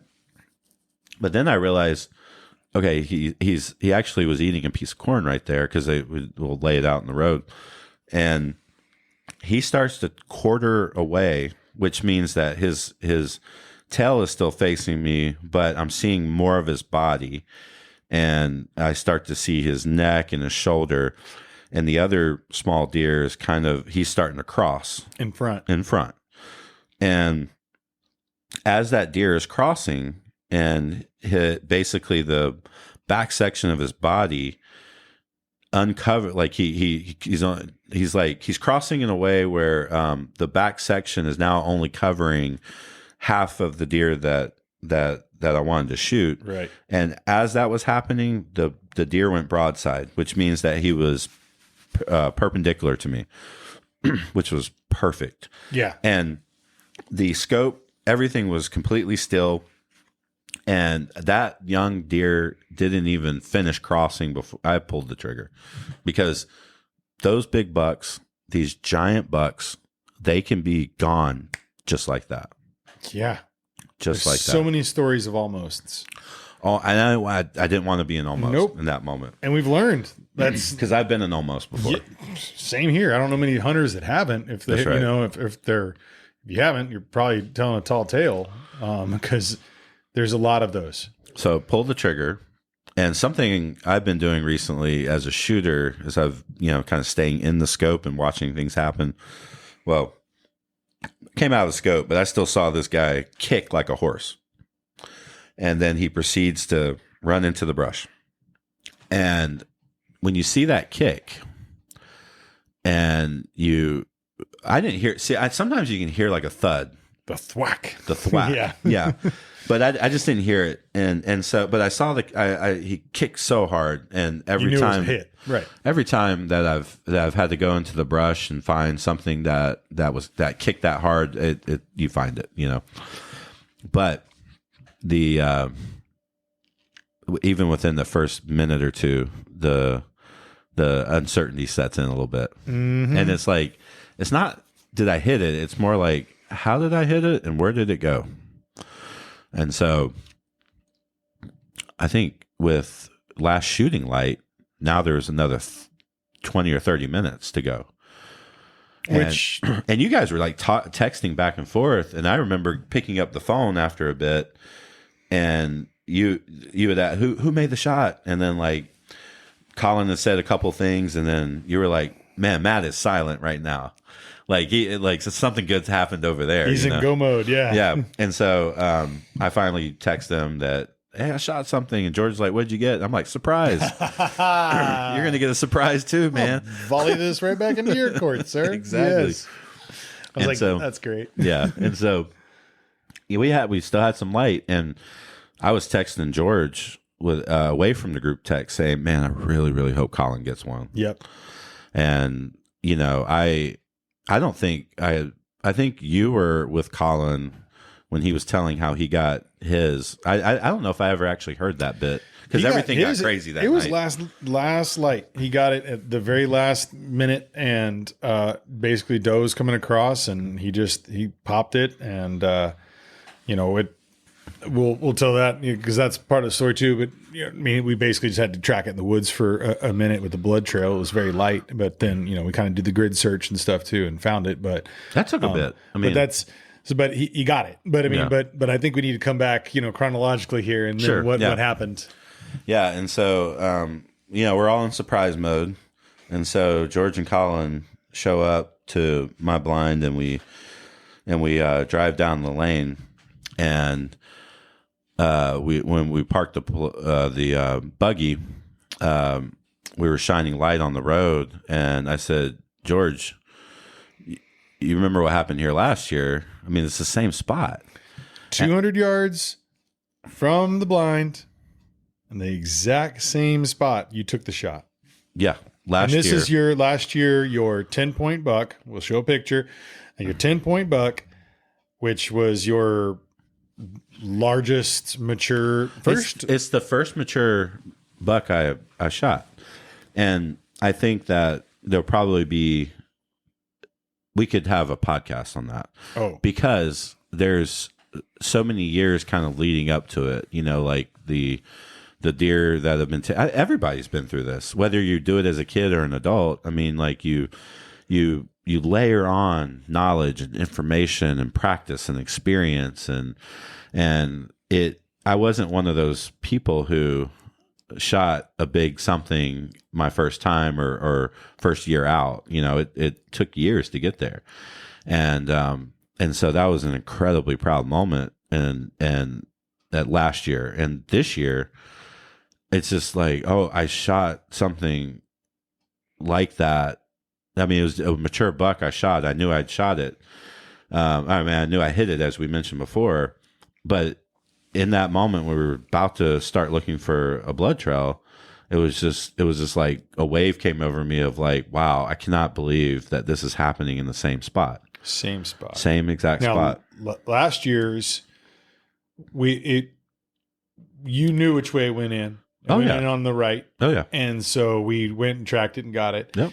This year, it was facing left. Last year, though, we went in and got it, but that was a little bit of a grid search. It didn't. That one didn't leave much of a blood trail. No, and it was in some it was very hard to get into that area. That spot, there's a lot of cactus, there's a lot of mesquite, but it's very thick, and there's areas you can kind of step between the cactus, but it's like, and then there's like these little open spots, but it's like, you might step over a cactus and get into an open spot and then kind of look around and be like imprisoned by cactus. Yeah, you kind of do like a triple jump to get through some of those Yeah, areas. yeah. And so when we found that buck last year, I mean, he was laying on his belly with arms kind of folded underneath it and just sort of like head just there with I mean, it was not laying on the side, sort of like laid out on its belly. Yeah. Like it kneeled down and stuff. Yeah. Right? Like it, exactly. And so, and that was interesting. I mean, that was a real interesting. I'd never seen that before. Find. Ever. Yeah. I always see them on their side. Never seen them like that in that kind of like kneeled down upright position. That was amazing. And so this year George, you found the blood on the road. Yep. Because I was looking at a different spot. He was about 10 yards ahead of me, and he found the blood. And then we flashed the flashlights into the thick there, and it was like, that's a bloody cactus. That's a bloody cactus. I didn't know we had red cactus here. Yeah, exactly. And so, I mean, like, blood trail was easy, and so we just kind of started walking through there, and I got ahead of you guys, and so I look up and over. I actually see a cactus, and then with the light, I kind of see like a brown back, and then you heard me yell out, "Found him!" And I walk over there, and I walk up on this deer, and I almost had I was shocked. I could not believe what I was looking at. Part of it was antler, part of it was body. I mean, but it's just I didn't think that.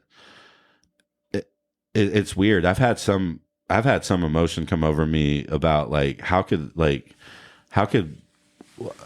somebody do this in the same spot, you know, and like not like I don't deserve it kind of thing, but like a kind of like I feel very blessed and lucky, and like I can't believe I was at the right spot at the right time. This deer has only been seen on the camera like once or twice. It is a very, very mature, like 6.5-year-old giant body buck. I mean, like this is the kind of deer that like is that big for a reason. I mean, and I'm just completely shocked. And then George comes in, and he has the emotion that your buddy would have. Like he's incredibly excited. When I get excited, or in those kind of moments, I get a little quiet, and I'm just like a little like I'm just thinking a lot, you know, and I'm taking it in. You're in a little bit of shock, but then too. you're shocked. But your buddy is like, oh hell yeah! Oh my god, yeah. You know? And so, yeah, he was laid down on his belly, and in the exact same way as last year's deer. Yeah, almost like you imagine they kneeled down, like their legs are tucked underneath. The same thing, upright in that sense. Yeah, upright, kind of, and it's just one went one way, one went the other, and but this buck was a little different. The body ended up being, or he weighed 205 pounds, live weight. Yeah, live weight, and which is massive. Oh yeah, and the antlers are they're beautiful. I mean every set of antlers that you get, whether it's a cull buck or a massive mature buck, there's always characteristics, and every one of them are so unique. And this one, it's 18.25 inches wide on the main frame. The tines are kind of, I would say, normal. But they're thick, you know, normal in terms of height, and they're thick. And then there's this one on the left side. There's an extra point that comes up. So it's like you call it a mainframe 8 with an extra point. So a 9-point typical buck. 8. Yeah, with the Yeah. Yep. Yeah, and so. And they would call that in other parts of the world a 4x4. We'd call it an 8-point. It's just a matter of where you grew up or what you hear. So but it's 4 on each side, including the brow tine is that. That's right. And coming back around to the surprise bit, I think George got a hell of a surprise in that moment. My goodness, dude. I was blown away. I've never seen a deer that big here. Now, I've seen pictures. and someone shot this deer, and they've sent that over, but I've never seen one that somebody took like that ever before in my life, ever hunting. Big bodied. It blew me away. I mean, it was massive. It looked like a different species. It was just like, oh, that. I mean, when you see a mature deer, wherever you are, and it's fully mature and a big one, like it will pale the other ones in comparison. And you're like, oh, that's the big one. Okay. That's what, a lot of people are after. When he stepped out, saying cow or elk was obviously exaggerating, but he did dwarf those other 2 bucks. Which were not small. No. And it was just the instantaneous, like, oh my goodness. Like, there's no question one bit, And so, and when I say that, I mean in terms of getting ready to shoot him, you know? And so, yeah, it was an effort getting him out of there. Thank you, Colin, for removing and making a pathway through the cactus. Good job, buddy. He took some limb loppers and cut off these, the ears of the cactus basically, and cutting off all this section and made an amazing little corridor that we could go through with minimal pokes and prods going through the way. I think you and I are both still picking out some cactus from it, but it wasn't what we would have had. It would have been cactus thorns all over that deer, because there is no way that we were going to be able to pick that deer up, even with the 3 of them, and carry it over the cactus and us not land in one ourselves. Like there was no clear path. No, you had to make it. And I mean, you can just see it. Like we had to do that last year. Yes, we did. My uncle, George Bow, he cleared some of the stuff for us too and was helping us out there as well. I mean, we went out there with shovels and things and, some limb loppers, and we cleared some things, and we got to that other buck to be able to get it out. So we were very familiar with the process, but we were kind of busy inching it along ourselves, and Colin helped clear that path so we could have a good right of way, which was awesome. Thank you. Yeah. And it's kind of funny, between the 2 paths from last year to this year, they come out right at the same spot. I mean, the deer may have been shot 10 yards apart or something like that, and they went in, at different angles, but just in terms of the way we got them out, they kind of came out right at the same spot, and you can see one side to the other. You can see where we cleared. And so we were joking. Maybe we call that Mitchell Crossing. No, we're not joking. Or not joking. There's a little T-post that I guess used to have like a game trail camera on it. Yeah. I'm going to get a Mitchell Crossing street sign just for that. That is officially, where'd you see that big old deer yesterday? Oh, man, it was over there by Mitchell Crossing. That's where all the big ones are. Like that's yours now. That has been named. It is so. And, it's just it's interesting to think about that. Like, this buck is in it's in a category of like how much. What I always think about with species, like what is the best that not best, but what's the representation? The representation of that at its finest. Sure. And this buck it's getting closer to that. Like, it's that. It's that for Texas. I mean, yeah, exactly. For Texas, that is that is the one that you see in the magazine covers. It's the one that you always dream of at night when you're at hunting camp and you're going to sleep and you're thinking about what you want to see. Now, obviously, we're a little different. We'll do, we're not dreaming. Like, some hunters would come here and they'll leave empty because they're waiting for that big buck the whole time, and they have empty coolers. Yeah. And I've known people who do that. We're getting the doe in, we're doing our thing. We talked about all that. Like, but obviously you want to get a big animal with a lot of meat, feed your family and your friends.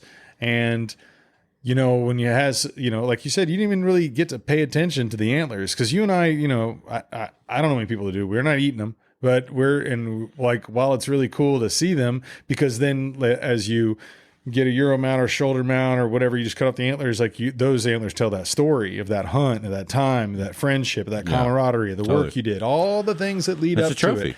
It is. Yeah. In that sense. So when people hear that kind of trophy, that's the trophy deer. For us, that thing is a representation of what all the milestones went into that experience and all the things that you had with your friends in that time, right? It's a timestamp. It's not, but we're not. Yeah. And it's, ever since Steven Ranella talked about that, because that's what a trophy really means. I don't mind calling it a trophy. Yeah, that's good. Yeah. And It's a trophy. It's a trophy buck. he said that well. And it's everything that George just mentioned. I mean, it'll be a part of my history. Yep. I mean, you are truly a Texas trophy hunter. You've done nice it. plug. Yes. So after that, there's 2 more deer to get on the ground, and we head over to your spot. And we went to Colin's, right? Got Colin's. Okay, and like you mentioned, some tracking. We found some it. blood. Did grid search again. Found a little more blood, and I ended up coming across it and got it back to the buggy and put it in, and that was it definitely had to kind of go. There was a little bit more of a clear path. We had to cut stuff down on that one. It wasn't like sweating profusely, because by the time Matt and I had pulled his deer out, I mean, it felt like we had done some. I was breathing hard. Yeah, it was a big workout. It was a big workout. And we got the doe out. It was like, yes, you got one to feed your family. And then we ended up going over to the next, to your spot where we were like, okay, we're going to do the next search. Well, you guys didn't know what you were going into, so we didn't know if you're searching. It was a surprise. Or what, right? Yeah, exactly. So pulled around the corner, and I think it was you that said something first, because it was in the middle of the road. You're like, is that a deer? Yes. And I'm like, uh-huh. And Colin's like, are those antlers? Mature buck. And you're like, what? And we drove up to it, and it's a 10-point mature buck, probably 5.5 years old. And every bit of what this place represents. Yeah. Oh, totally. I mean, and if I saw, like, the thing we do a lot of times, you see a 4.5-year-old here that's got, and I say 4.5 because they're born in the spring, right? So by the fall hunting season, the half. Some people will just say, if you see a 4-year-old deer, we would let a 4 or 4.5-year-old deer with the 10-point rack stay and see what he produces the next year. And it's a gamble, but that's what we do out here. And that's the kind of hunter that I've taught / learned to become. And, I want to see him at 5.5 or older, and that's usually when I take those. And I didn't really get a chance to do any age determination on this one, because I'm looking out, and at 200 yards, there's some does out, and all of a sudden, pop out of the brush or on the edge of the lane, I see him coming out. And I see the antlers first, and I'm like, oh, that's a big rack. And I'm like looking at the neck, and it's got that semi-swollen thing kicking, and the body looks good, but I'm looking straight on to him, So I like look at his head, and it's like, a little darker around the top of his forehead, which is some kind of an indicator of it being a little older potentially. And so I'm seeing this, and I'm like, I think that this is a mature deer. And I'm getting Matt and Matthew has these headsets that some people will have. You put their, like regular old earmuffs type things, but they have an electronic function into them where it actually has like a microphone almost, like, so when you're listening, you can still hear everything. It's over your ears, but when a gunshot is taken, it immediately silences that. I guess it clips at a certain decibel. I'm not really exactly sure. Or something like that. Gotcha. So then it's not going to be damaging to your ears. Mm-hmm. I had these custom earplugs that I've had for a decade or something like that, and I'm fumbling with them. Now I've got it already set up to where I'm looking through the scope, and I'm trying to, I put them in my ear, and I have a rest on it, but I'm not having my hand over the stock or anything, or by the sling. So like I just have my right hand, it's against my shoulder, my right elbow's on like a ledge, because I'm in this deer blind that we call it the octo. It's like an octagon and shape. So the shape, and so there's 8 windows, and we black out the back 4, so there's only 4 you can see through. And so I've got my right elbow on this rest, and I got the gun out the window, and it's on the other ledge, and I have I got a bead on where I want to shoot, and I can take a shot if I need to, but I'm trying to get my earplugs in, because I like to hear things, and this is a very loud. I'm shooting with my 280 AI that Jason Garvey built. We've had him on a previous podcast. He builds custom rifles, custom ammo. He has a long range course, so he teach people, and he helped take me out to 800 yards and feel comfortable with longer shots. And, I've taken some 200 yard shots, but a 200 yard but now like a 200-yard shot seems very easy to me, comparatively to me 5 years ago. And so I'm on that. I'm ready to pull that trigger if I need to. I've got the center mass on like its neck, chest area, but I'm kind of hoping he turns broadside, but he's seemingly a little bit skittish. And so I finally pop my earplugs in the right ear, the correct ears, and get him in. And I decide that I can't wait any longer because I don't know what he's going to do. It's that same kind of thing. You know, you see it, you seize that moment and take that opportunity, because I didn't want that opportunity to pass me by. I got no deer in the coolers, and this is a big mature buck, and it's going to have a lot of meat on it. And I let her fly, man. And took it kind of in the neck, body area, chest area kind of. And, it just dropped right there and didn't move, Such didn't a good kick. feeling. Such a good feeling. Yeah. Such a good feeling. It wasn't like the hog where I was like, uh-oh. You know, now the chance comes into play. But it's like, you saw your hit, you know, and like you knew it was a good hit. Totally. And Yeah. I knew where I was, you know, putting the crosshairs in the right spot. So, and I had dialed up just before that, up 3 clicks on 0.3 mils, because that's like where mine is, you know, dead center at 200. So I rangefinder, my binoculars have a rangefinder in it. Click that, see what it is. I'm like, okay, click, get it up to 3, and then to 0.3 mils, and that was the shot, man. And wouldn't you know it, that shot was in 200 yards in this exact same lane from where I shot my buck last year. Have you heard this story before, Matthew? Yes. The exact same spot. Yeah. Last one ran 30 yards. This one just dropped, but in the exact same spot. And I purposefully corned it thinking, well, I saw one here last year. It's a little patch of grass. And so the does out there, they're munching on that grass there, right? And whatever it is. And they're eating that, and there's some corn in there too, but they go to that grass, even if there's no corn. A lot of times we'll hunt without any, you know, corn on the ground like that too. And I've seen them over there, and there just happened to be some corn there too that we threw in that little spot. I was like, oh, let's start here. It's like at 220 yards. And then at the very front of it, it's at 200. And that's right where that thing was, man. And dropped it. And that I was just, man, I was so happy and so shocked at that what had just happened. And then that's when it hit me that like, this is the same spot. Mm-hmm. And so I'm going through this same thing you're going through with, you know, a couple thousand yards away. And we're both like just baffled. Like, what? And, you know, like we mentioned before, Matthew and I have a lot of synchronicities. There is, and you know, with I mean, of course that happened. It made sense. Yeah. That just happened.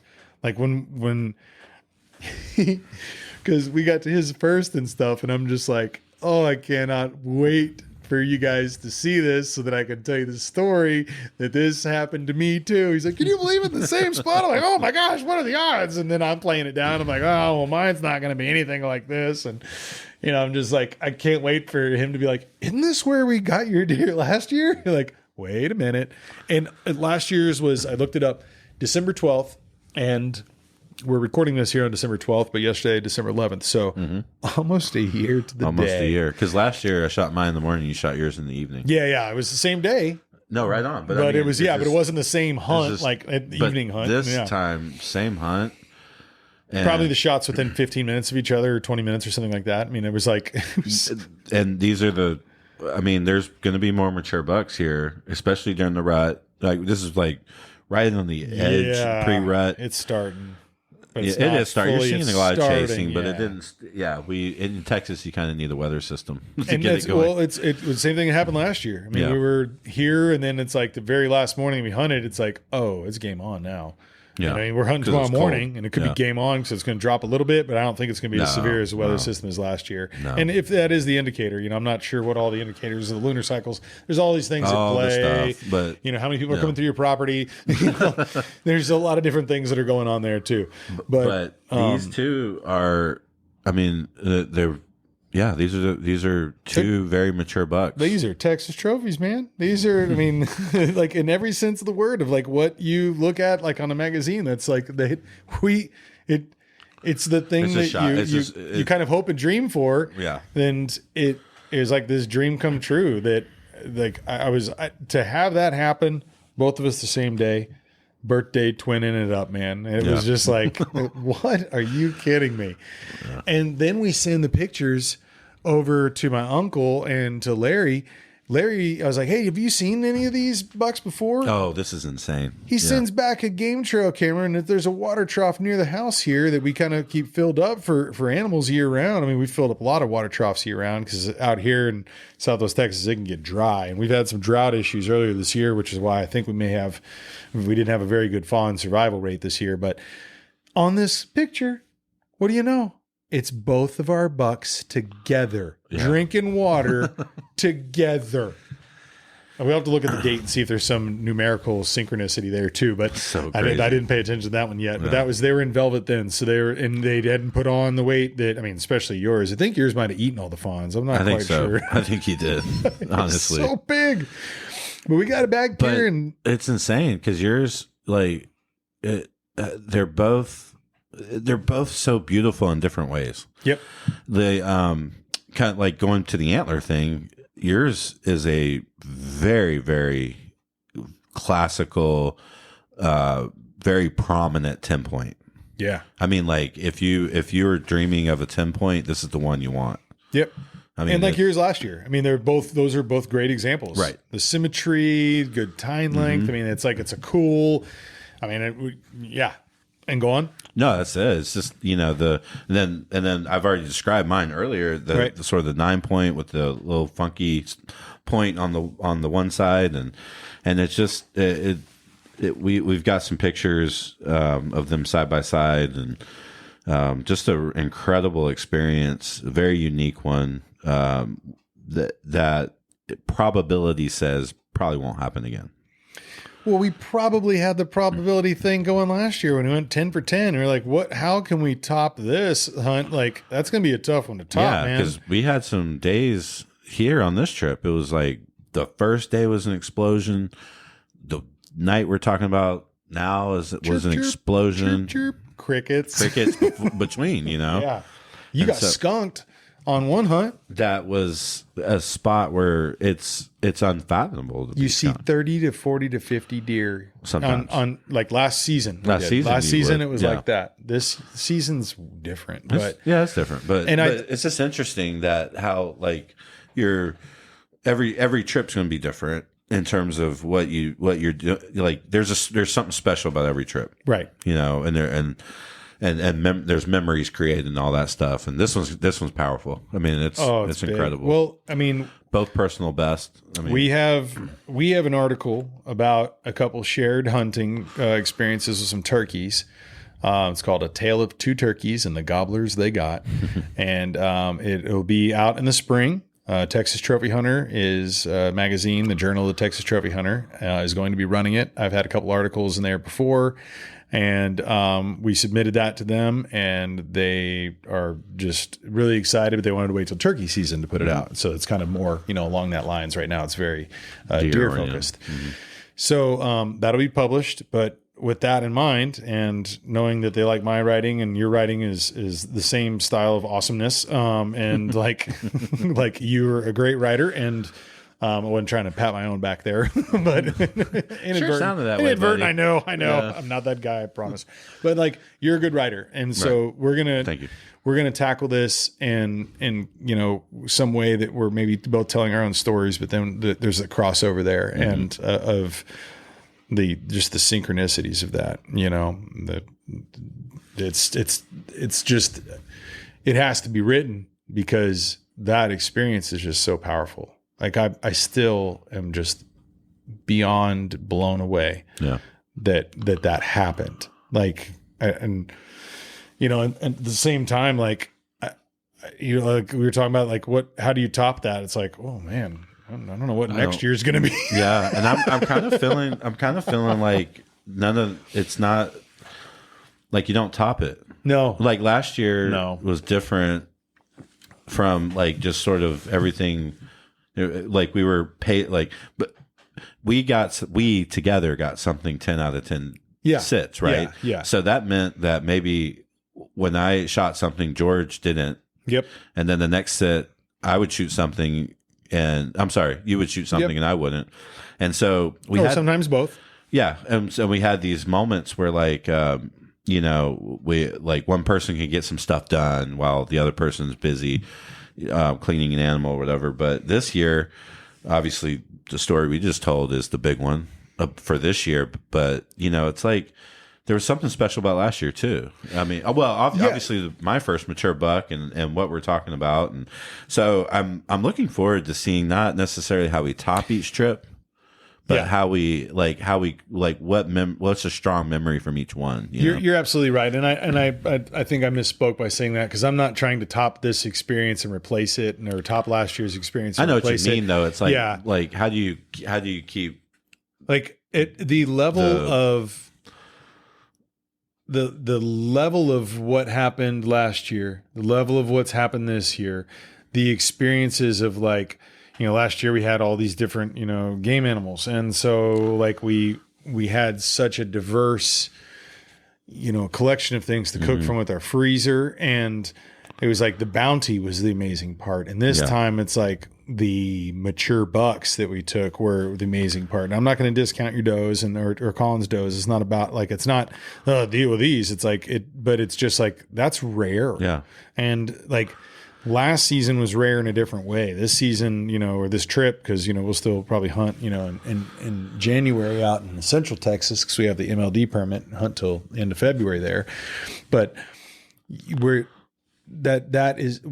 just accomplished something individually rare. That was my personal, like I have not taken a mature deer here like this one. I have taken I've taken some 10 points that didn't have the brow tines, or I guess 8, there was slick 6. The racks weren't anything like that. It was like, I still look at every single one. I can tell you a story. I can tell you what I was wearing. I can tell you, like those antlers provide those memories and stuff too. But I had never taken a mature Texas whitetail in this South Texas. Hadn't done that. And I've been hunting here. I mean, you see that first deer, it's right over your shoulder right now. Mm-hmm. And that was my first deer here in 1991. Hunted with my uncle, George Bow.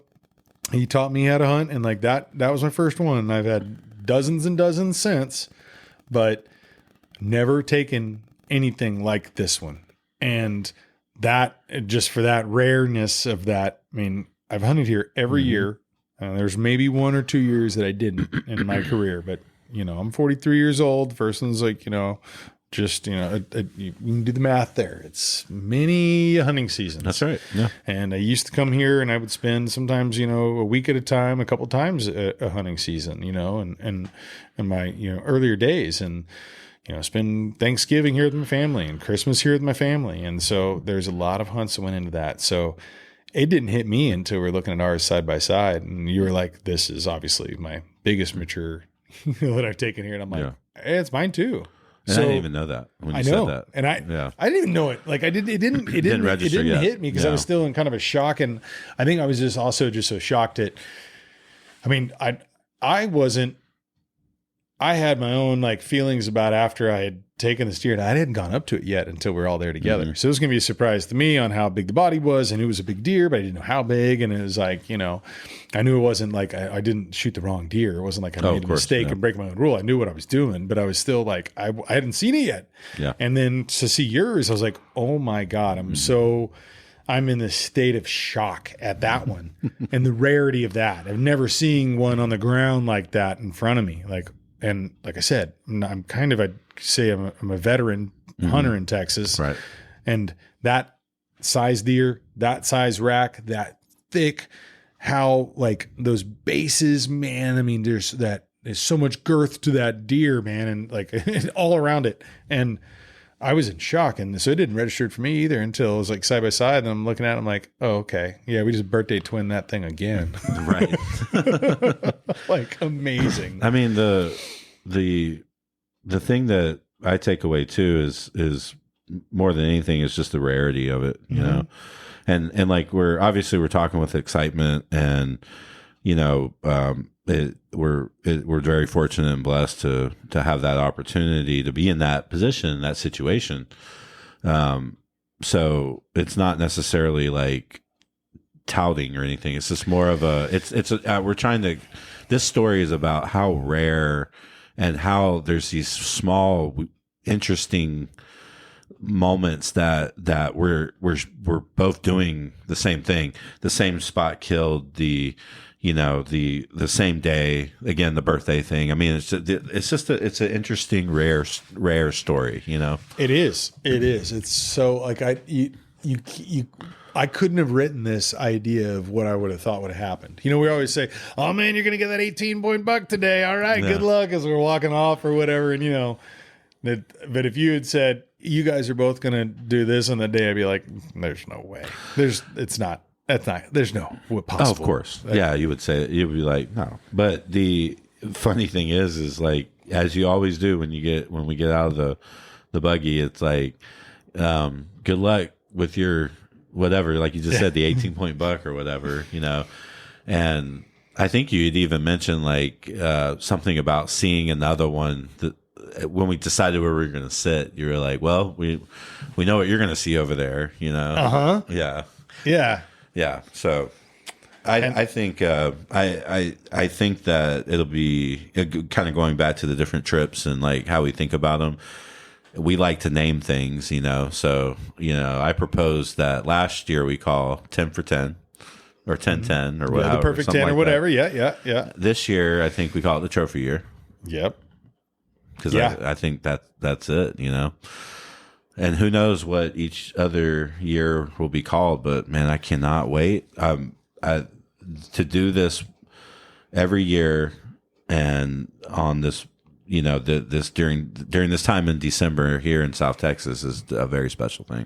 Absolutely. You know, and I'm going to be looking up at these antlers, getting a Euro mount done from your buddy. You're getting a Euro mount done too. I'm going to look up these antlers. I'm going to remember all these special moments, the camaraderie with you, with Colin. I hadn't seen Colin in a long time. And I love that kid. He's my brother, man. We've grew up together. You know, I think he was 7 and I was 8 when we met. And it just filled my heart. So special to have all the people. Yeah, he's one of my best buds. Yeah. I mean, you're one of my best buds. And so like for us to all be able to come out here and, you know, and unfortunately my uncle got sick. He was supposed to be here again this year. My dad's dog like got in a fight and had a bunch of stitches. And so that dog will chase deer or rabbits, everything through this brush, and a freshly stitched up dog running through this stuff out here in South Texas was basically asking for some serious trouble and some emergency trips to the vet, potentially opening those back up. Right. And it was just, so he sat this one out. He's, you know, we'll be doing, you know, another family trip here soon. He'll be out here with us, but, that it, you know, all the things you can plan out for a trip, things are always changed. As soon as you're about to go and, you know, get out to your blinds, the tire goes flat and you got to change a tire. Like we did that this trip, but like, I'm just saying, like, you can make all these plans, but there's not, and like all of those experiences of this trip and the, you know, the Border Patrol, the incident of having, you know, someone trespassing on our property, you know, whoever they were, and all these things, like, there's so much experience. And I mean, we're just talking about this now, but this is something I'm going to be filtering through. But I'll also remember like coming back and, you know, you guys letting me talk about my feelings and the emotions that were going on through me about that, you know, the difficulty that I had of processing the idea of like what this has turned into and how people are coming through and how it's changed the dynamic of my family ranch. I used to be out here. My uncle taught me gun safety young age. I know this may sound crazy to some listeners and it might sound right at home to others, but I was 10 years old walking around this ranch and with a 22 in my hand, bagging rabbits and coming back home and cooking them and cleaning them or javelina. I mean, and my parents had no problem. They knew I was very capable. I was very safe. I was very responsible. Yeah. Now maybe in my 20s I wasn't as much, but when I was younger, like, they knew that they could trust me here, and having a daughter around that same age and getting 10 yards away from me at this ranch now. Mm-hmm. And that lack of freedom here feels like an impingement, like I'm telling y'all, it really kind of messed me up the other night. Yeah, and I know. I got two of my best buds here who let me talk it out, and let me, kind of get my perspectives out and try to put my head around it and stuff too. And like, I'll be looking at those antlers, remembering the kind of support system, the kind of friendships that I have. And, I love you, man. And I love Colin. Yeah, I love you too, bud. This trip, it did so much for me, and to be able to have something up there that I can look up on the wall, it's going to exemplify all that. And we get to eat it.